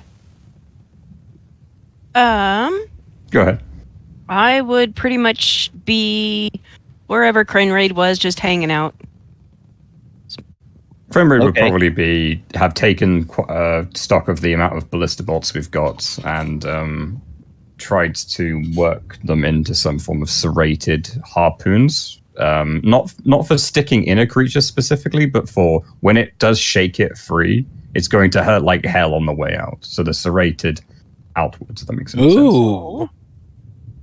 So I don't know, and I get the feeling that a kraken is a very big creature, And a very big creature is, in Krenraid's mind, is probably very strong. So he's like, okay, well, probably don't want to be doing don't want to do that. No, that would be very, very silly. So no, just make it hurt on the way out, right? Also, I know that some of our spellcasters like to do things with metal objects, so have fun with that knowledge. Yeah. There definitely are. Happen. Yeah, there definitely are some casters that like to play that game. And he's probably asking that. Okay, sorry. The other thing that happens is when the dragon returns, and we'll say actually the dragon doesn't get there until after the PCs do. So okay, go ahead. You guys are there first. I just had to figure out what the timeline was. Dragon hasn't returned yet, so you guys are all together now. I think I'm just going to be asking Des for because he's looking for inspiration from nature, because he's been spearfishing, but this is a completely different kind of creature. He knows that Des can transform into an octopus because he's seen it happen when he did it at the boat. So he's probably just going to go Des? What? I could use your opinion on this. You're really good with all those animals and stuff like that, right? Right. Okay, so if I wanted to make this into a harpoon that would kind of scratch on the way out of something with a very bouncy hide, like your octopus when you turned into that, right? How do you reckon I should do it? Because, do you know any animals that are really good predators of an octopus? No. Not many.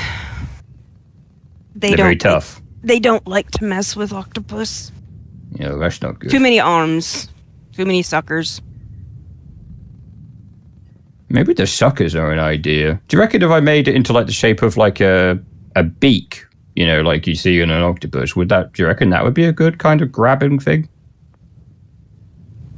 Des kind of looks over what you're doing, trying to fathom what you're asking him again. Because he's like, I'm sure we're talking about the same thing here, dude. Krenraid's basically trying to think of a creative way of creating a harpoon that could stick into the back of something spongy. Because he thinks an octopus may have a hide that's particularly thick. So he's trying to think of something that will stick in better than a simple harpoon would. Sorry, a simple ballista bolt would. He kind of looks a little uncomfortable. He's kind of why would you want to catch an octopus? Well, it's not for catching it. It's for sticking these metal thingies into it, so the casters and the finger wagglers and whatever they're doing over there can do some fun stuff with the metal. Because, if you get stabbed really hard by a sword, right? It happens to me all the time. Right. It kind of gets in the way and you can't move as much, right? You get jiggly bits getting in the way and you go over there and you fall over and it's just terrible, right? I'm thinking maybe we can do the same thing. His brain got stuck on jiggly bits. He's just his brain just kind of went jiggly bits, and then he started thinking of things, and then he kind of shakes his head and looks back at you. Is like, okay, and I was just wondering if you knew anything in nature that was particularly good at, any claw or mouth or beak that was particularly good at piercing spongy flesh. It's a bit blunt, but spongy flesh is actually pierced just like any other. It's just you would do better to have something with a barb on it. Actually, several barbs. Ooh, yeah, I like the way you're thinking. Okay.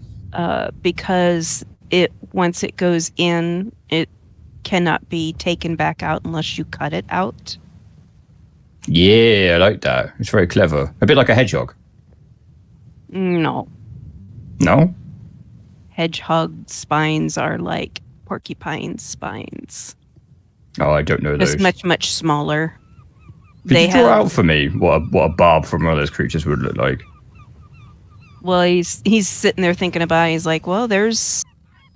So he sits down with paper and pen and starts drawing out a couple of different tail some of the tales of some of the more dangerous creatures out there that are like, it's round, but then there's it's not flattened, but it's more like it's round with several spikes on it or several outcroppings of metal, basically teeth, so that when it goes in, it and of course it widens from the tip backwards, so that the farther in it goes, the more it's going to catch and not come back out. So he kind of draws you up a diagram, tells you the different animals that have stuff like that they use for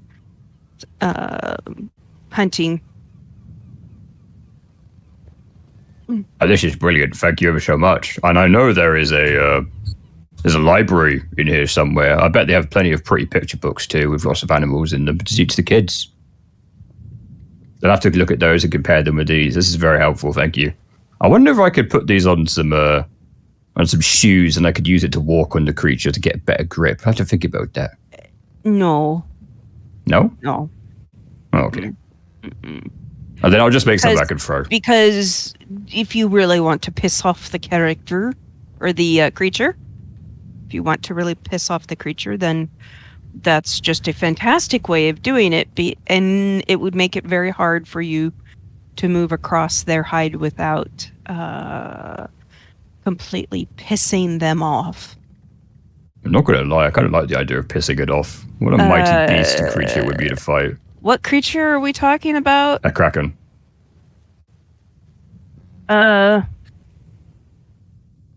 He's sitting there kind of thinking about it. He's like,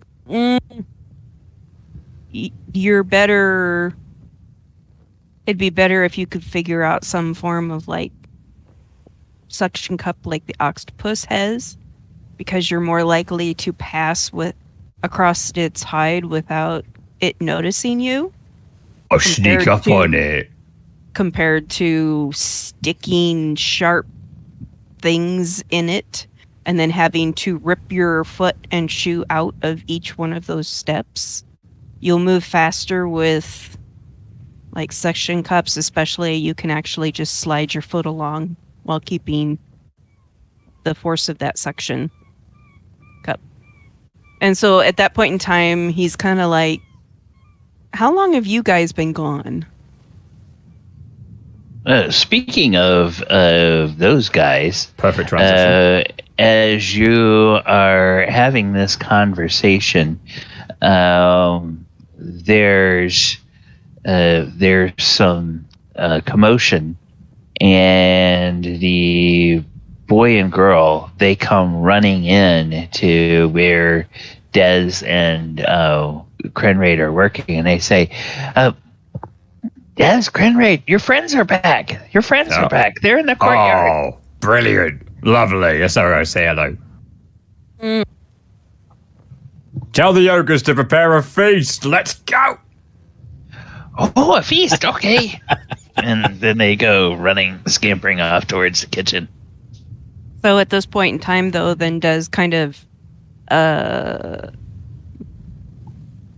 Oh, fudge. I know there's something that he can do to show Krenraid what tentacles and suction cups on the tentacles look like without actually changing shape. I want to say, he can work with that leather. He does have the tools and the proficiency, but that's a whole different thing to Krenraid. I think he'd struggle. You don't have any kind of illusion spells, do you? Yeah, that's what I was looking for.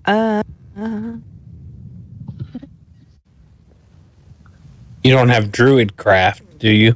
I do. So I could I could do that. Yeah. Yes, druidcraft. That do little illusions. Yeah. It's a sensory effect, so I think a sensory effect could be interpreted as, Oh yeah, that could be a visual. That could be. Yeah, I have druidcraft. So, so then he basically transforms, like, shows you in a way how a long tentacle of an octopus has all of these suction cups shows you how they kind of move and then how they like would stick to any type of surface. How on earth do they do that? They're just circles, aren't they? They look like circles, but they're actually he's trying to think of a scientific way. They're concave, aren't they? Yeah, well, they're concave. He shows you that, but then he also shows you that by having it moist, it actually it creates a suction barrier. It's less likely to let loose if it's got plenty of moisture. So the wetter it gets, the more sucky it becomes. Okay, I don't know any material that could do that. Maybe something like, what about glue? No, that wouldn't work. It would just wash off. We'll figure something out. Yeah, I've got to figure about that for a bit. Out of character, you got Mike thinking of leather. Like if you could made a hard enough leather that could flex and you got it really wet and you pushed it against something like a plunger, you know, type thing. Yeah, so that's out of game. That would totally work. You get to spray thick enough leather from maybe some magical leather for a certain beast, as an example. Yeah. Perhaps. What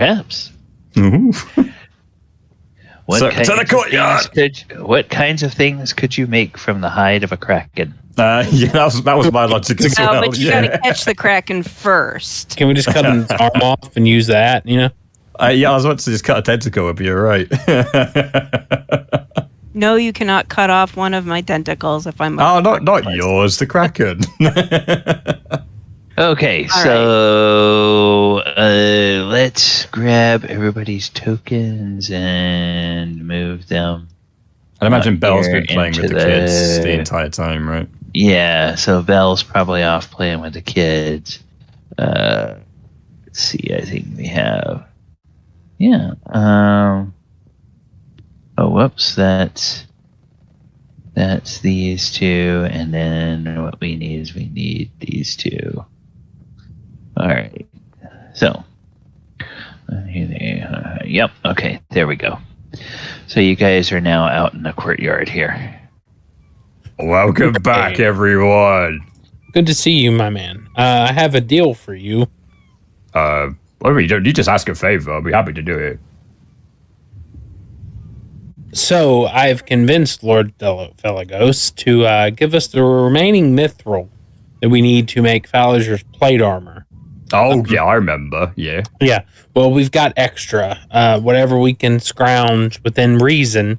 I'd say probably 10 pounds, maybe. Whatever we need within reason to make the armor. But we have to fashion him, being that you're the master smith, fashion him something ornamental that can go on his throne in exchange for the remaining mithril. Master Smith, very kind. I'm a pretty good craftsman, don't get me wrong. I kind of miss the days, but yeah, master.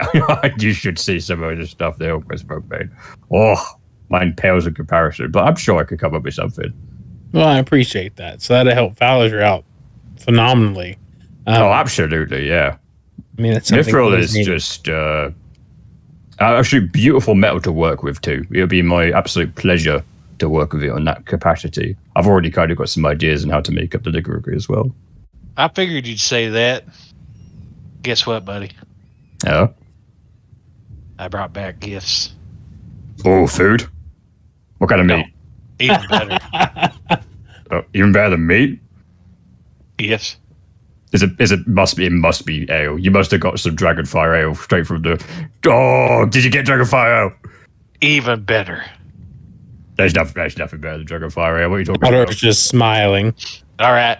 Close your eyes. Eyes are closed. Hands on his eyes as well. He reaches into his bag of holding. He says, all right, you can open your eyes. He doesn't remove his hands at first, but he does open his eyes and like, oh wait, hold on, and then moves his hands. Falerger pulls out of his bag of holding a javelin of lightning. Oh, that's the sparky, sticky. Yo, hello.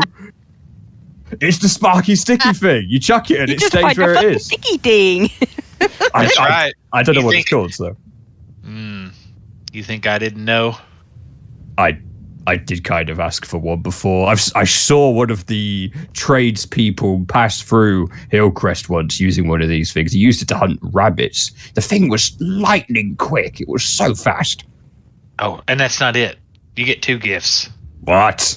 That's right. They didn't Is it bring me meat? anything. You got me meat as well? He hands Krenraid the Javelin of Lightning.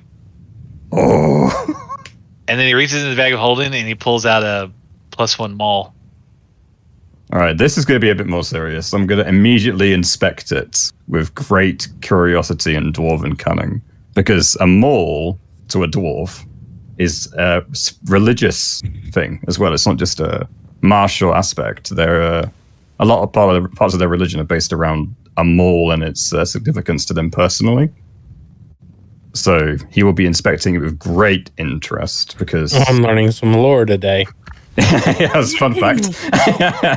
As a kind of follower of Tharmakul, being the dwarven god of fire and forge, Krenraid's immediately in serious mode. He knows what's up. How does it look, Gelly? Describe to me the maul.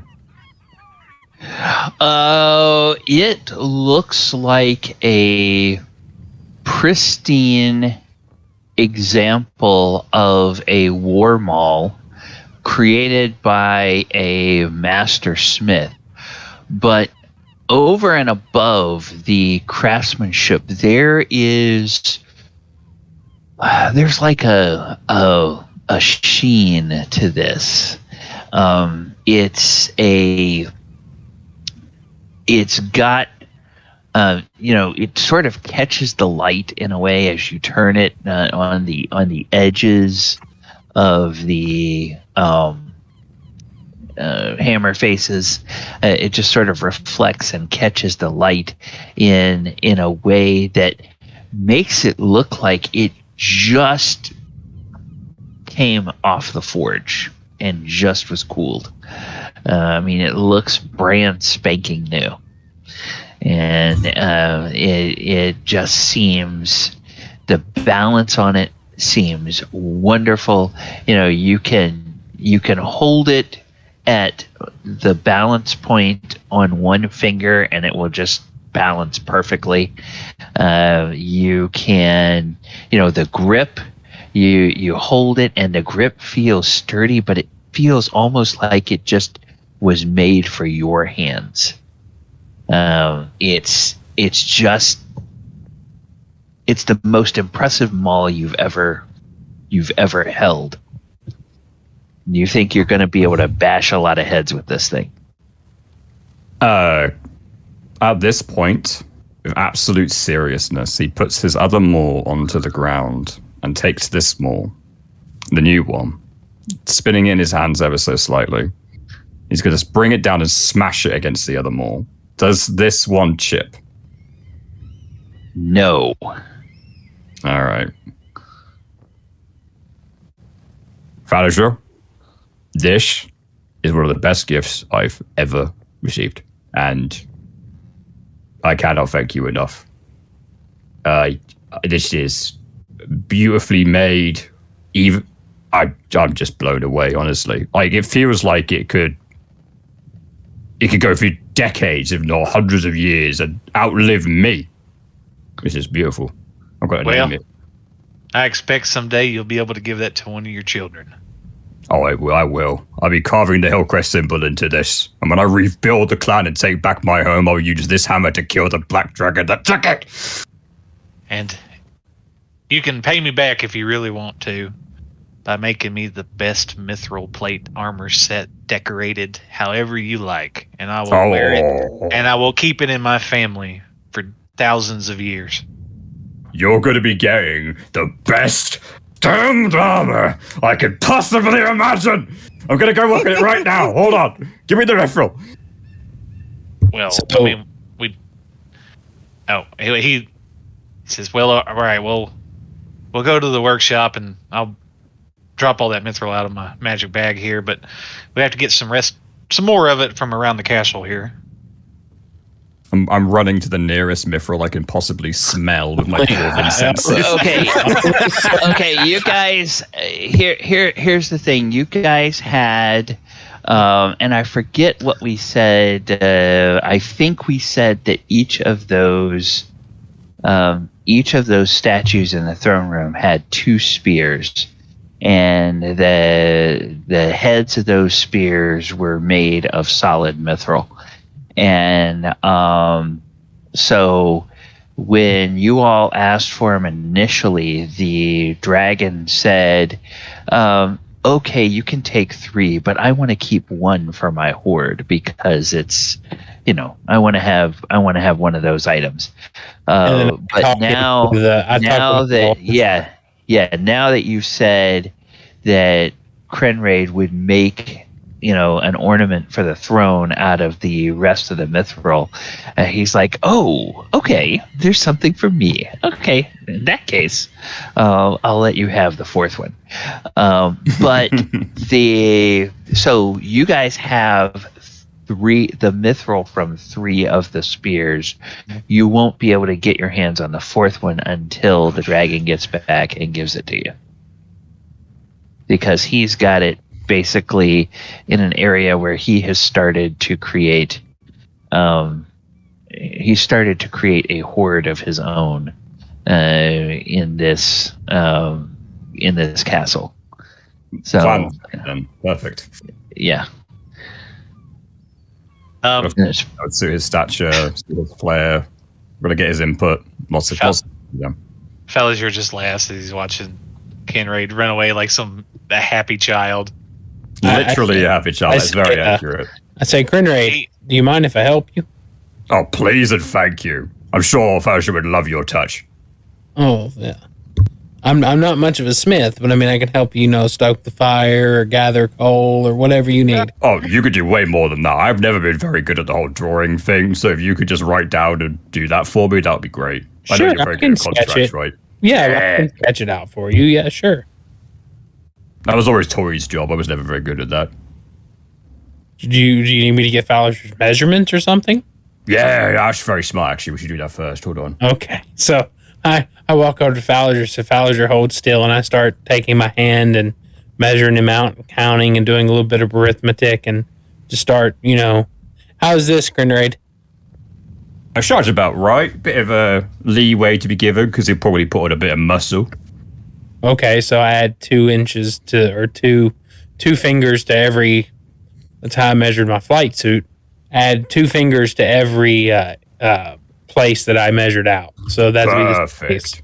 Yeah, we can pad it with bits of leather and cloth to make the difference, and it might actually help with the absorption if he gets hit.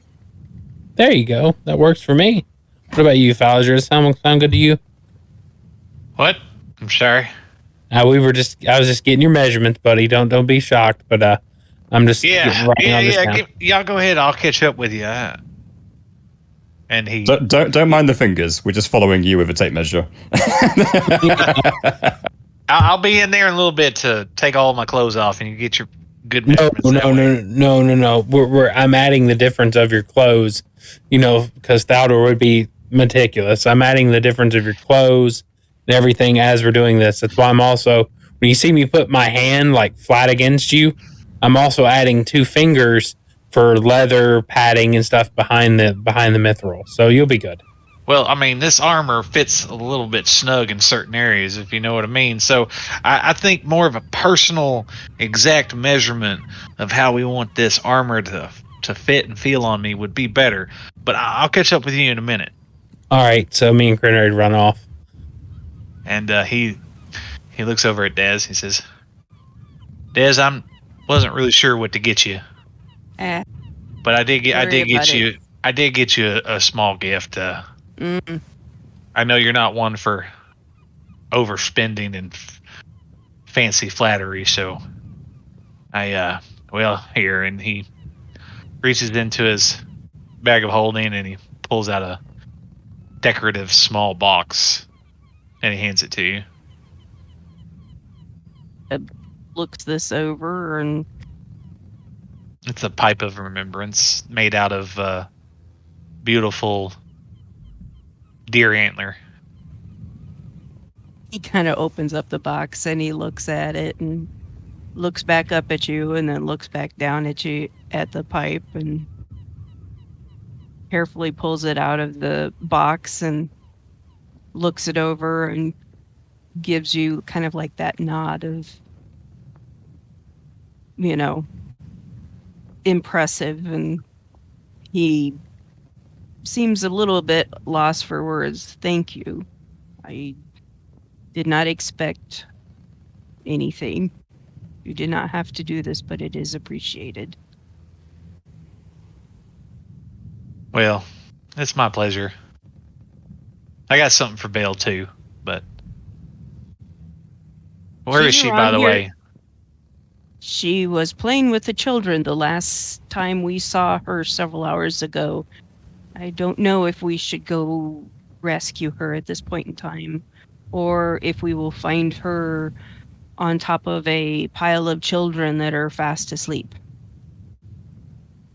Well, just between me and you, Mm. I'll just give this to her next time I see her. I think that would be best. I think I'm gonna get all this gear off, get my measurements, and then go take a hot bath. Sounds like a plan. All right. Okay. And as you do that, late afternoon turns to evening, and just about dusk, Felgolos returns to the castle. And he, of course, flies up in dragon form. And he lands, and he seems a little bit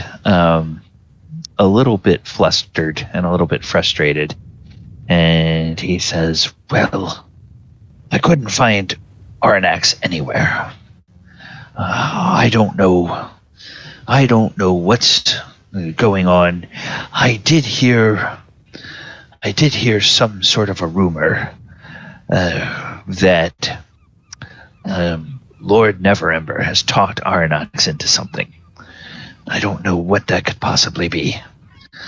But if it's something that could keep him from showing his face at a time when the Drakhorn has been sounded, it must be something important indeed.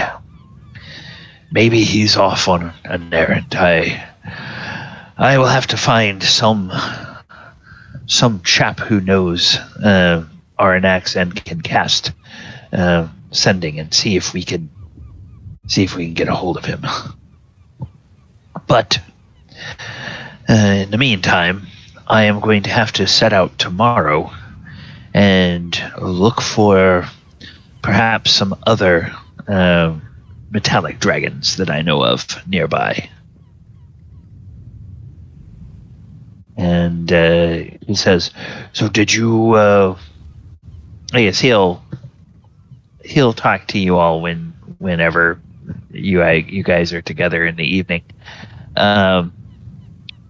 Did you all have any success in your errands this afternoon? Oh yes, from Felgolos. We were just coming back and catching our breath for a minute, and Krenraid got excited and was getting ready to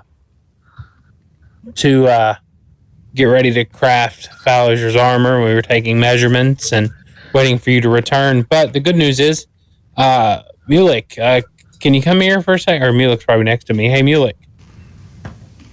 Yep. Hey, can we pull that ring? Can we pull that ring out of your bag? Yeah, I was already pulling it out. Good man. Good man. See, we're on the same wavelength sometime, I swear. So, and I hold the ring up. Yes, this belonged to King Hecaton. And I guess we're going to get ready to see if we can find him. And Count Thulin says, "Oh, this is a ring that he wore." Yes, it's his wedding ring. Oh, well, That would have a powerful bond indeed. Lord Felgolos, you know we've talked about the navigation orb. I'm not sure whether I've mentioned to you that we can use it for scrying as well. And Felgolos says, yes, I believe one time over dinner you mentioned that. And he says, yes. Now, with an item like this that we know was in King Hecaton's possession for a long time, we can use that to try to focus the scrying directly on him. And by process of doing that, hopefully we can find the Morgoth, the ship. And Felgolos says, oh yes, did you tell him about the ship, the details you discovered today? We were waiting till both of you were together to discuss what we had learned today. Oh, well, please bring Count Thullen up to speed. So we let him know about the Morgoth. Then I also bring up the fact that, because Fowler just got the helm of teleportation. What is? I would know this. What is her name? The princess. Princess Sarissa. Sarissa. I can remember that. Sarissa.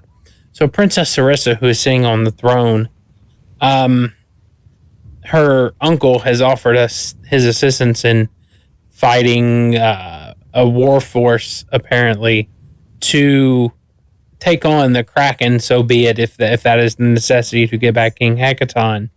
At the same time, this is where it will get complicated. With the helm that Falliger has, they have asked if Falliger could help bring fire giants and stone giants up to the castle to help man the walls to attack if need be. And when you mentioned that Count Thullen, his face goes a little pale. I thought he would have that reaction. And he gets a little bit nervous. And then he just sort of slowly turns his head and looks over at Felgolos. He says, and the dragon is sitting there and just sort of is drumming his claws on the stone floor. He just seems to be lost in thought. And he says, more giants on the castle. And furthermore, those of a kind that I have not met. Count Thullen, you would agree that they would likely be a bit suspicious of dragons, as much as we dragons would be suspicious of them. And Count Thullen says, yes, it's likely. And then the dragon turns and looks at all of you for a long moment, and then his eyes just narrow a little bit. And he then finally huffs out a breath. And it's like when he huffs out a breath, you can see out of his nostrils, it's almost like little sparks fly out of his nostrils. And he says, go ahead. I was just going to nudge Thaldor and just kind of whisper, Cult of the Dragon. Cult of the Dragon. Oh, the Well of Dragons. Well, like talking about like we all are have an overarching goal. Right, yes. Sorry. Out of character real quick. Is Falliger in there or no? I don't know if you were still taking a bath or that was up to you. They would probably try to get all of you together, so it would be after he's had his bath. Now, let me get this straight. So they want to put fire giants on this castle. Well, remember, that's what she said. They wanted to put fire giants and stone giants to help man the turrets because you said everyone was on vacation. Yeah. So say what you're going to say, and then I'll do in character something. All right, 10-4. So in character, Lord Felgolos, we have an opportunity here to face something bigger than all of us together, like what brought you and the Count together, is that the cult of the dragon is reaching further, and that's the last thing we need for this world to be destroyed by Tiamat. So we have bigger, excuse my pun, bigger fish to fry than just, yes, rescuing King Hecaton is a huge deal, but that's just the tip of the iceberg. We get him back, we will need everyone's assistance to take on this cult. If not, we're all doomed. And Thalor just kind of bends down on one knee, says, I do not try to offend thee, but something has to be done. And the thing is, we're already heading to Maelstrom. They know we're on the way, but they can't just pop up to the castle. That's why they were asking Falliger, because they gave him the helm of teleportation, if that was a viable option. And they don't know about you yet. Yeah, they don't know about you. Yes, at all. Well, I mean, that's not exactly true. Let's just be honest with Felgolos. We owe him that much. What do they know? Well, what were they told? I feel like we've bonded, you and I, and in a good way. That only a holy avenged cleric / bard of lore and a magnificently powerful bronze dragon can. I thought you were going to say a dragon and a dragon rider could understand. I think that's why there was a slight pause. We're all just looking at Falliger at this point. You got this. Go on, I believe. And I feel in the coming war to come that maybe, just maybe, we'll be able to work together and be a team, and we will. Well, you will allow me the honor of riding you into battle like old dragon riders of old. But until then, somebody slipped up. I'm not going to name any names, and he just kind of like turns his left foot to point at Valdor. Wow. Is he snitching you up? I noticed that. I am bent on one knee. Are you trying? Well, I'm going to try to persuade him, but I'm not finished talking yet. Okay, but you're not trying to do this so nobody would see. So you don't get like a sleight of hand to avoid being noticed, because you want that. Yeah, I'm gonna say with your passive perception, you would notice that.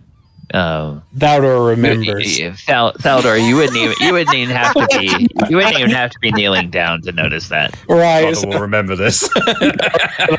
Thaldor knows that I'm trying to work the angle as best I can here. Oh yeah. In character, he knows. Yeah. He's gonna take that. He's gonna be like, And so he says, "I'm gonna make your codpiece a little too tight." Well, they kind of know about you, and in the heat of the moment, because quite frankly, they were about to lose their shit. Because they learned that there is some giants on here with a bronze dragon, and I kind of said that you were a petrified statue.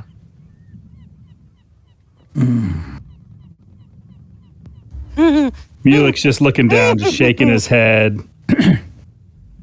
But I got it worked out. I thought I was the one with the low charisma.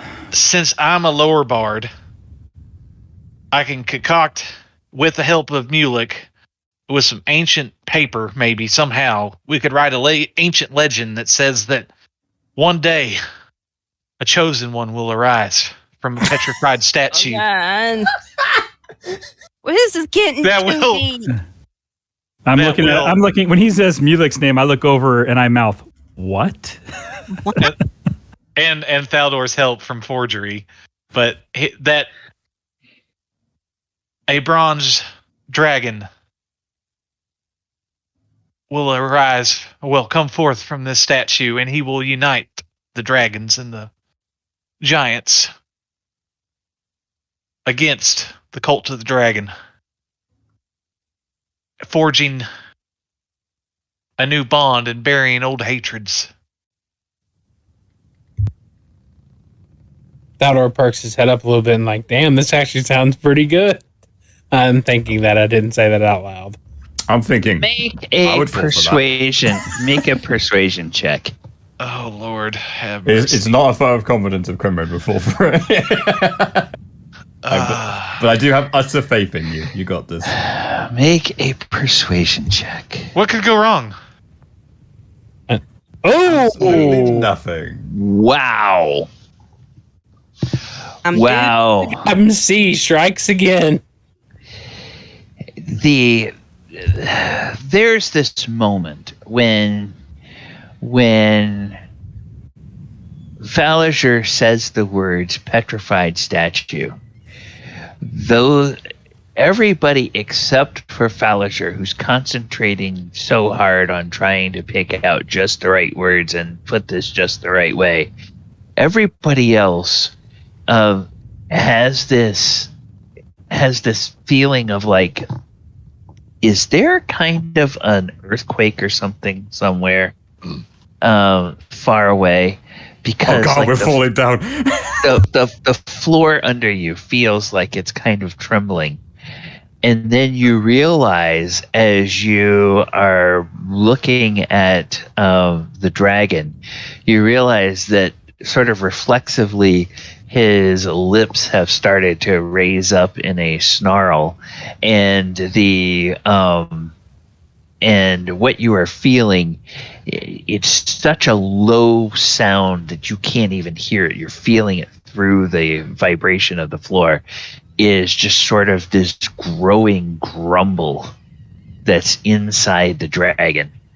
And it's like, okay, that doesn't sound good. But then, Falliger keeps talking and keeps going and keeps going. And then at some point, that just all vanishes. And for a long moment, there's complete silence. And then finally, the dragon raises an eyebrow and looks at the rest of you and says, then he turns to Falliger. He says, well, that story's going to need some work. I will offer you some suggested improvements at a later date. But for now, let's go with that. The unfortunate thing for your sake is that the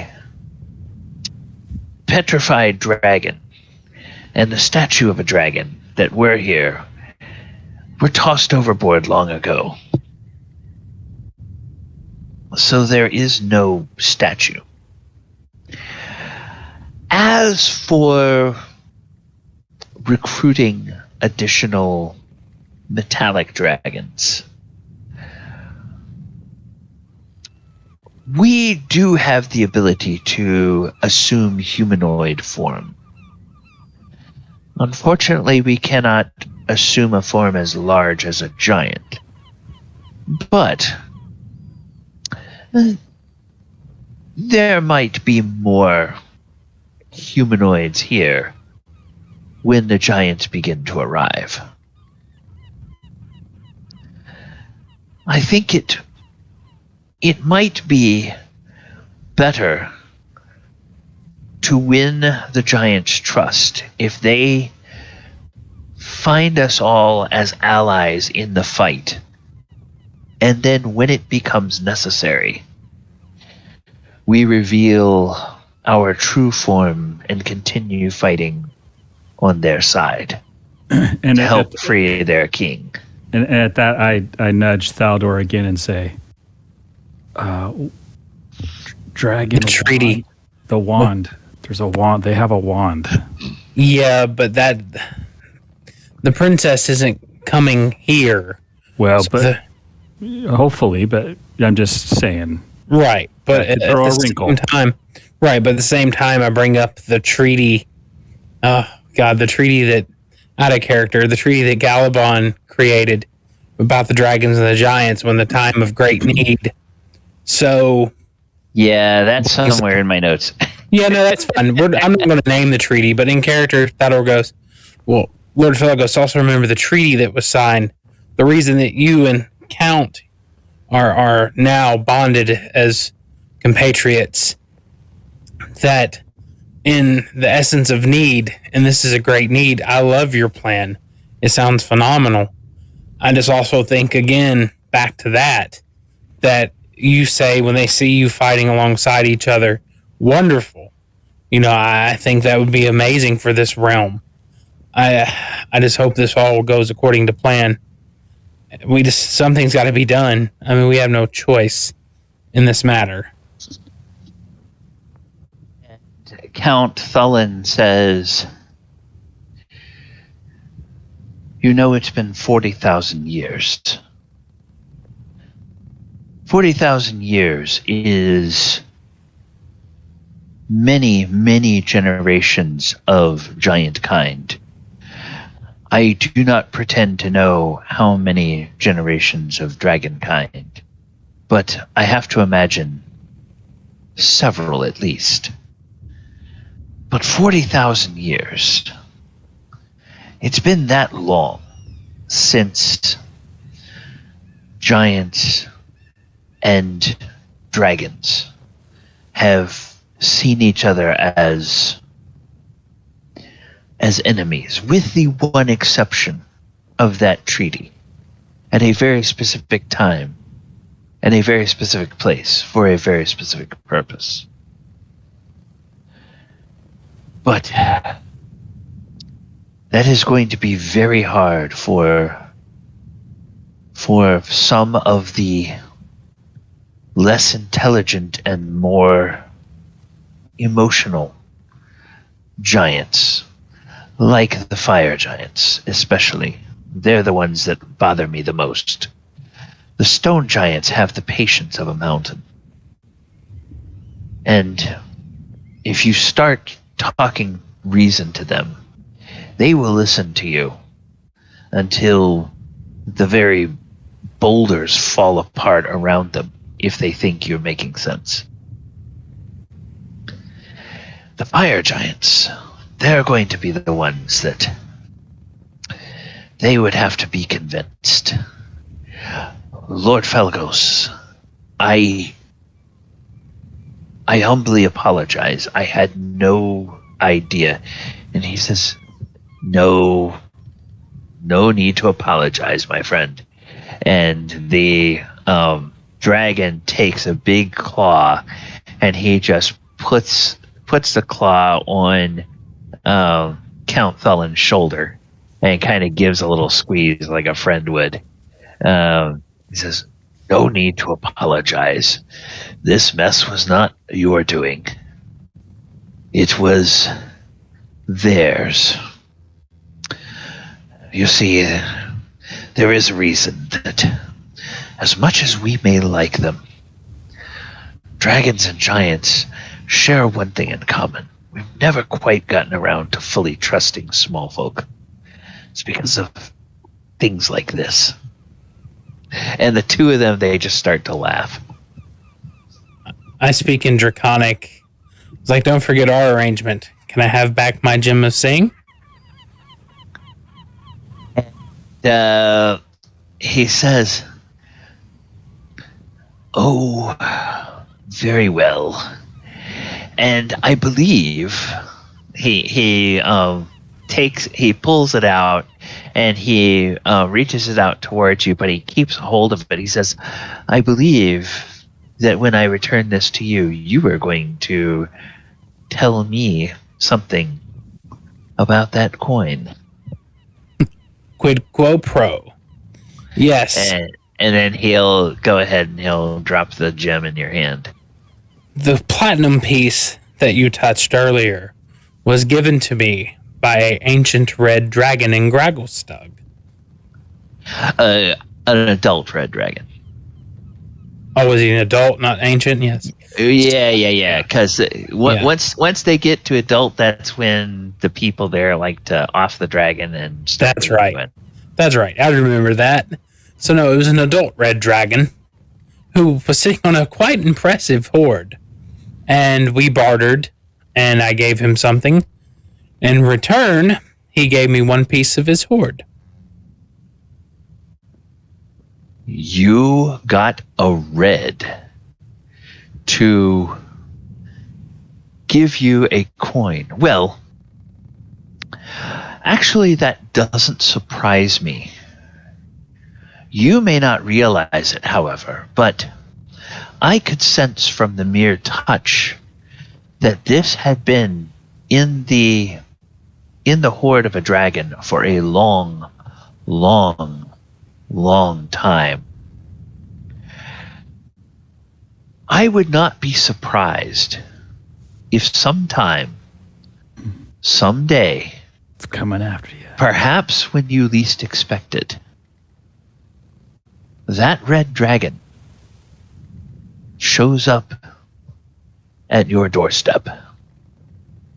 He may not want that coin back, but he may want something from you. And when that day arrives, hopefully I am old and decrepit, and I will give him what he wants. But, if, and Thalor thinks in the back of his head, if he's still alive, then yeah, sure. But it was a barter, it was a deal, and we made our arrangement, and that was the arrangement. Just like I made with you for this, as I hold the gem of seeing. Also, Krenraid, once you give us the Mithril, we'll make your nice ornament for your throne. Oh, I got some very good ideas. Yes, the mithril tipped spear. Yes, okay, I will get that. But something just occurred to me as you told me about that platinum coin. You have that ring, and Count Thulin, you say that ring, because it's been carried by the king for so many years, it will help you scry on the king. And Count Thulin says yes. He says,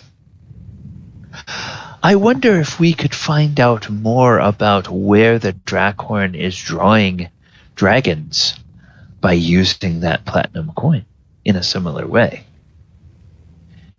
It was part of a red dragon's hoard long enough for it to become very attached to that dragon. It would be a powerful item to use in trying to scry on that dragon. Find out where that dragon is. Thalor is twirling the platinum through his fingers, rolls it over to his thumb, and flips it over to Count Thulin. And he says, and the giant catches that and says, indeed. Well, hopefully by the time we reach King Hecaton, we will have a lot of news for him on very many enemies of all of us. The metallic dragons you humanoids and we giants alike. And then the Count says, he hands you the platinum back, and he says, bring it with you tomorrow when we go to the observation area. We will scry then. Okay. And he also hands the ring back to Mulek. He says, we will do that in the morning. Sounds good. And so, is there anything in particular you guys wanted to do this evening? I know we were going to take Fowler's measurements for his armor. Okay.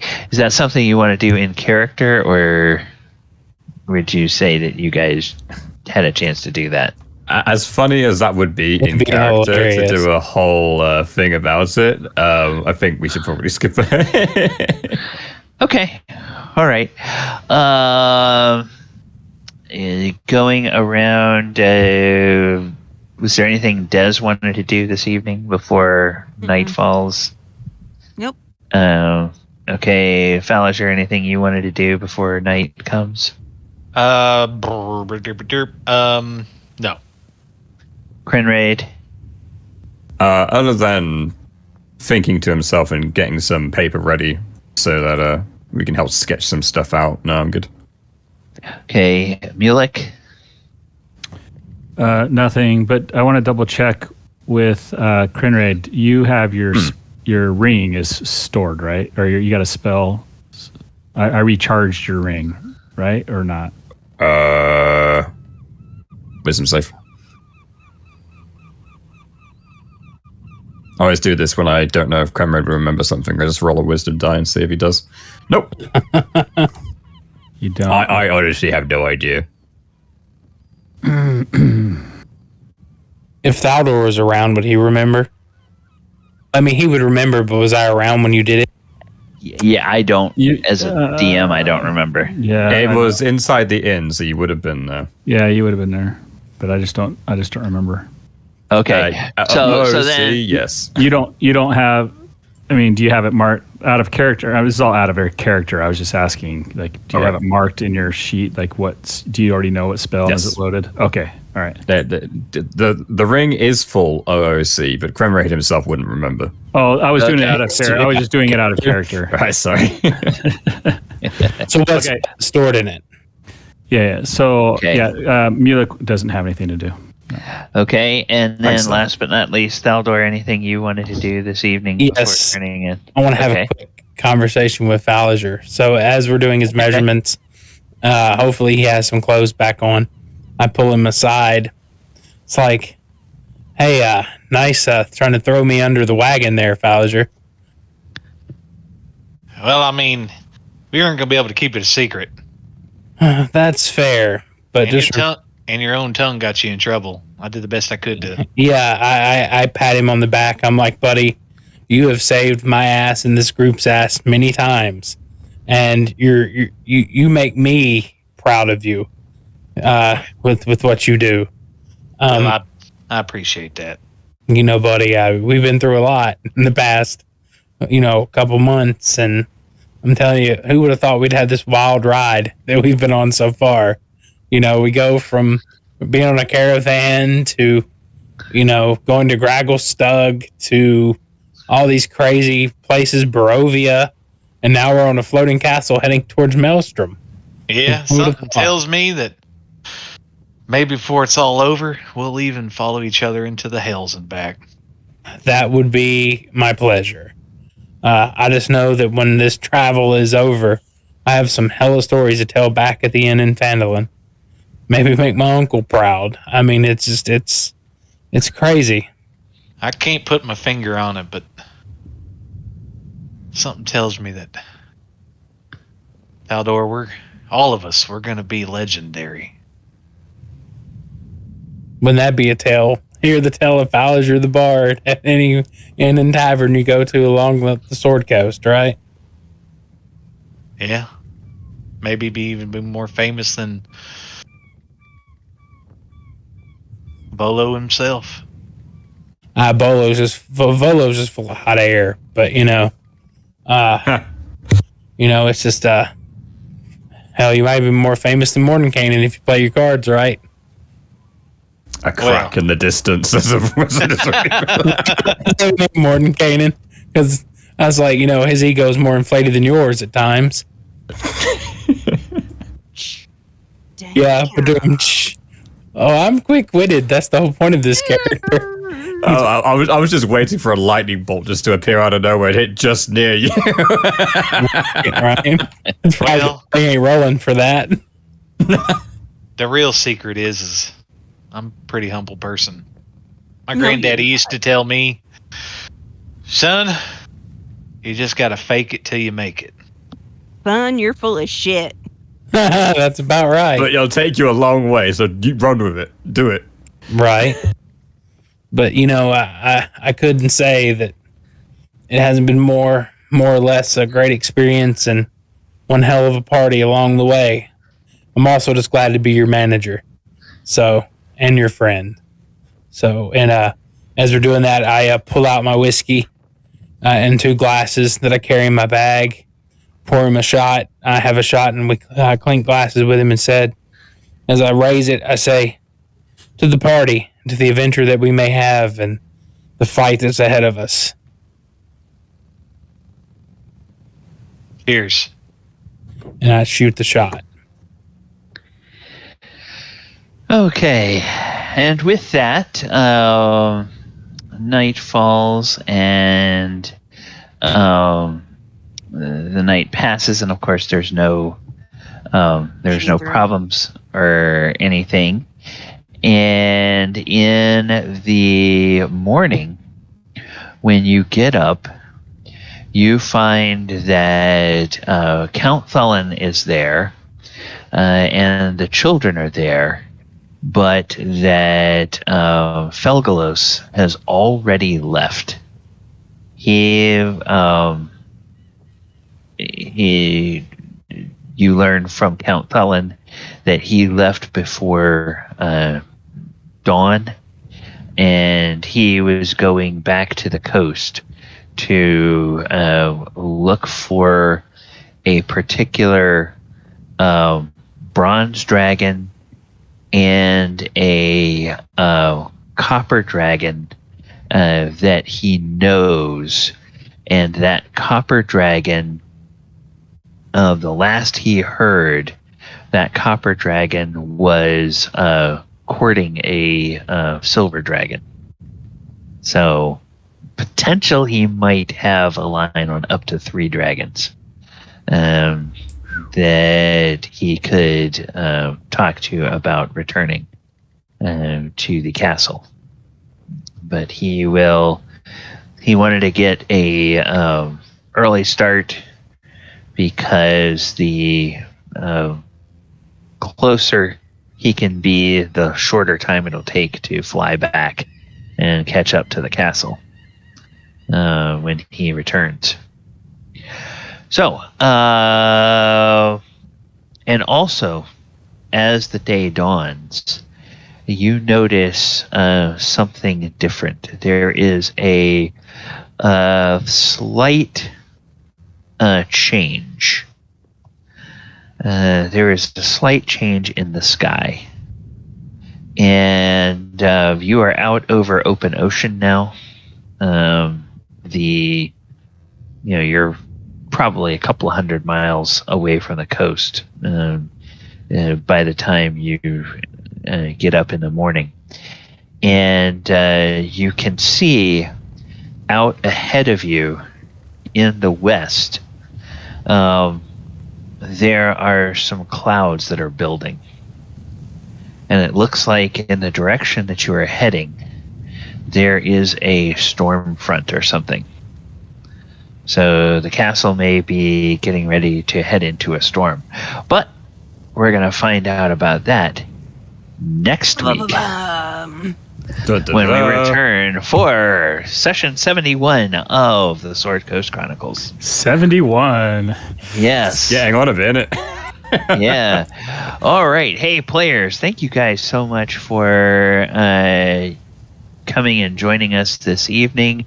And viewers, thanks so much for hanging out tonight with us.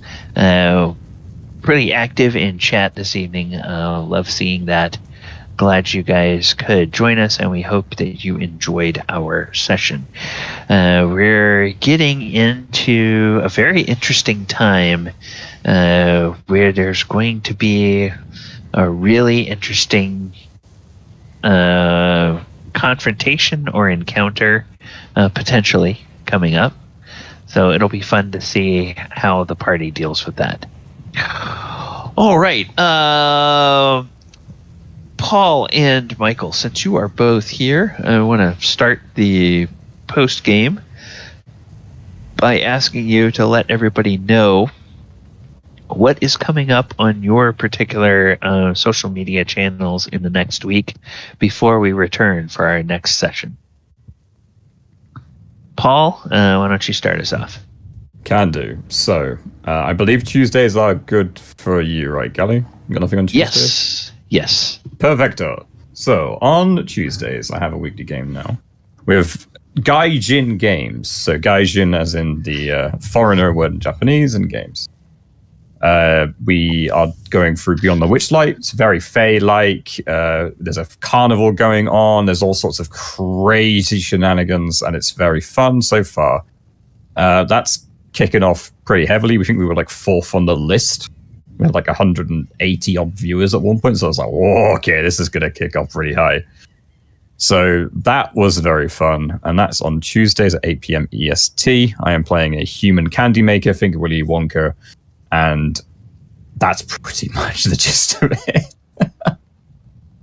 Can you I know you've done it before, can you throw that link into the Discord?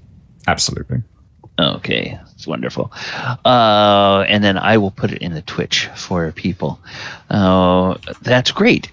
Okay, and also we always like to remind people of our friends over at the Action Sturge. The Action Sturge. Absolutely. Yeah. Yes. They play a game. They play a game every Wednesday night, and it's alternating games. They do a dungeon crawl one week, and then they have a campaign that they're working on in alternate weeks. But it's usually most of the same people playing. And Michael, tell us a little bit about what's coming up over on the Doors of Fear channel. Being a variety streamer, it just depends. It's been a rough couple weeks, but I might end up showing off a little bit of Jurassic World Evolution 2, which is a park builders. You get to play with dinosaurs. I won't be on, is it the 17th? No, that's next Thursday. So no, the 18th is Thursday. The 17th I definitely won't be on because I'll be going to see Ghostbusters Afterlife. So that's going to be exciting. I'm really excited. It's 30 plus years in the way. Yeah, 30 years in the making. But that's what's going on my channel. I'll probably be playing some Jurassic World Evolution. Okay, it's going to be...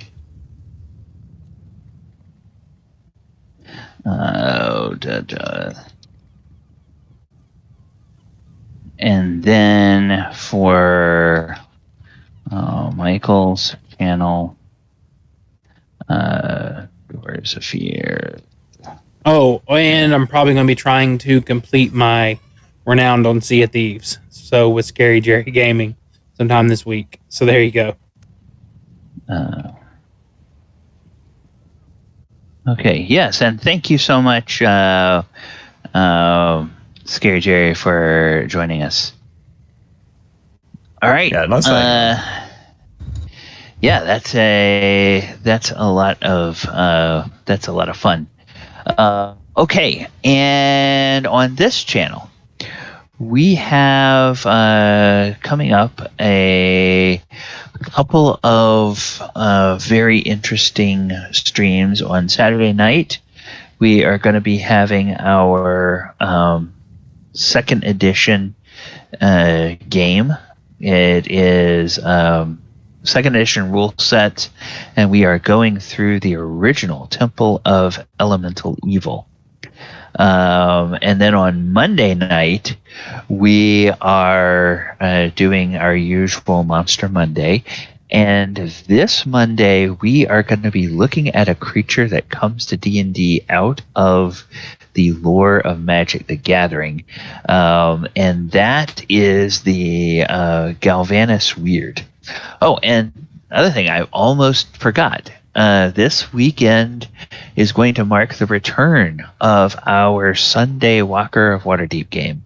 Sunday afternoon, 2 p.m., it's our 5th edition Planeswalking Waterdeep game. They have just recently gone to a brand new plane. It's a plane that's a desert plane, inspired by one of the very, very early releases from Magic the Gathering, the Arabian Nights set, which in turn was inspired by the folktale story cycle, Arabian Nights, from many centuries ago. And also, for inspiration in the setting, I took inspiration from an old D&D setting. And the players have just briefly visited there, and I don't know that anybody has figured out what setting that is, but over the next couple of sessions, I think it's going to become abundantly clear what setting this is in. So it's a marriage of multiple pieces of lore. There's lore from the Arabian Nights, lore from Magic the Gathering, and lore from an old D&D setting that are all fused together in this plane. So that ought to be a lot of fun. That's coming up on Sunday afternoon, every Sunday afternoon at 2 p.m.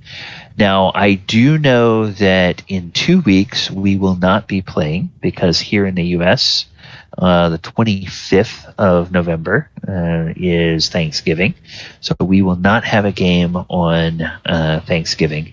And then I haven't yet decided, because I haven't heard back fully from all of the players in the other games, whether we're going to be having any of the games that weekend, because here in this country, that's a time where often people host family members at their house, or they travel out of state and go visit family, and they spend most of the weekend together. So it'll be, people may be en route back home on Sunday. It'll just have to poll everybody in the Saturday game and the Sunday game and figure out if people are going to be able to play and if they want to play. So we may not have a game that weekend, but I'll keep everybody updated as we get closer to that. So yes, that's what's coming up. And then, of course, next Thursday night, we will have another session. And we're closing in on finding King Hecaton and trying to mount a rescue for him. A rescue, potentially, that will see humanoids and giants and dragons working together. Oh, what fun could that be? Or what a complete nightmare. Giants and dragons and humans, oh my. My. All right. So, everybody have a great week. I'm going to go ahead and take a peek over here, see if I can find anybody else who is streaming some D&D on Twitch, and we will find out if we can. Oh no, there we go. That's what I'm looking for. Okay. Oh. Oh,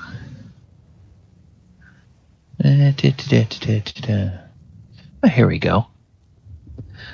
Let's go ahead and raid Meaningful Gaming. How meaningful of them? Yes. Whoops. It would help if I put the slash in there. Raid Meaningful Gaming. All right.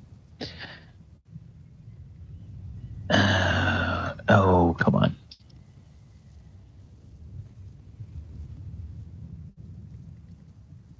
And everybody, thank you for joining us. Hope you have a great week, and we hope we'll see you back for more streams.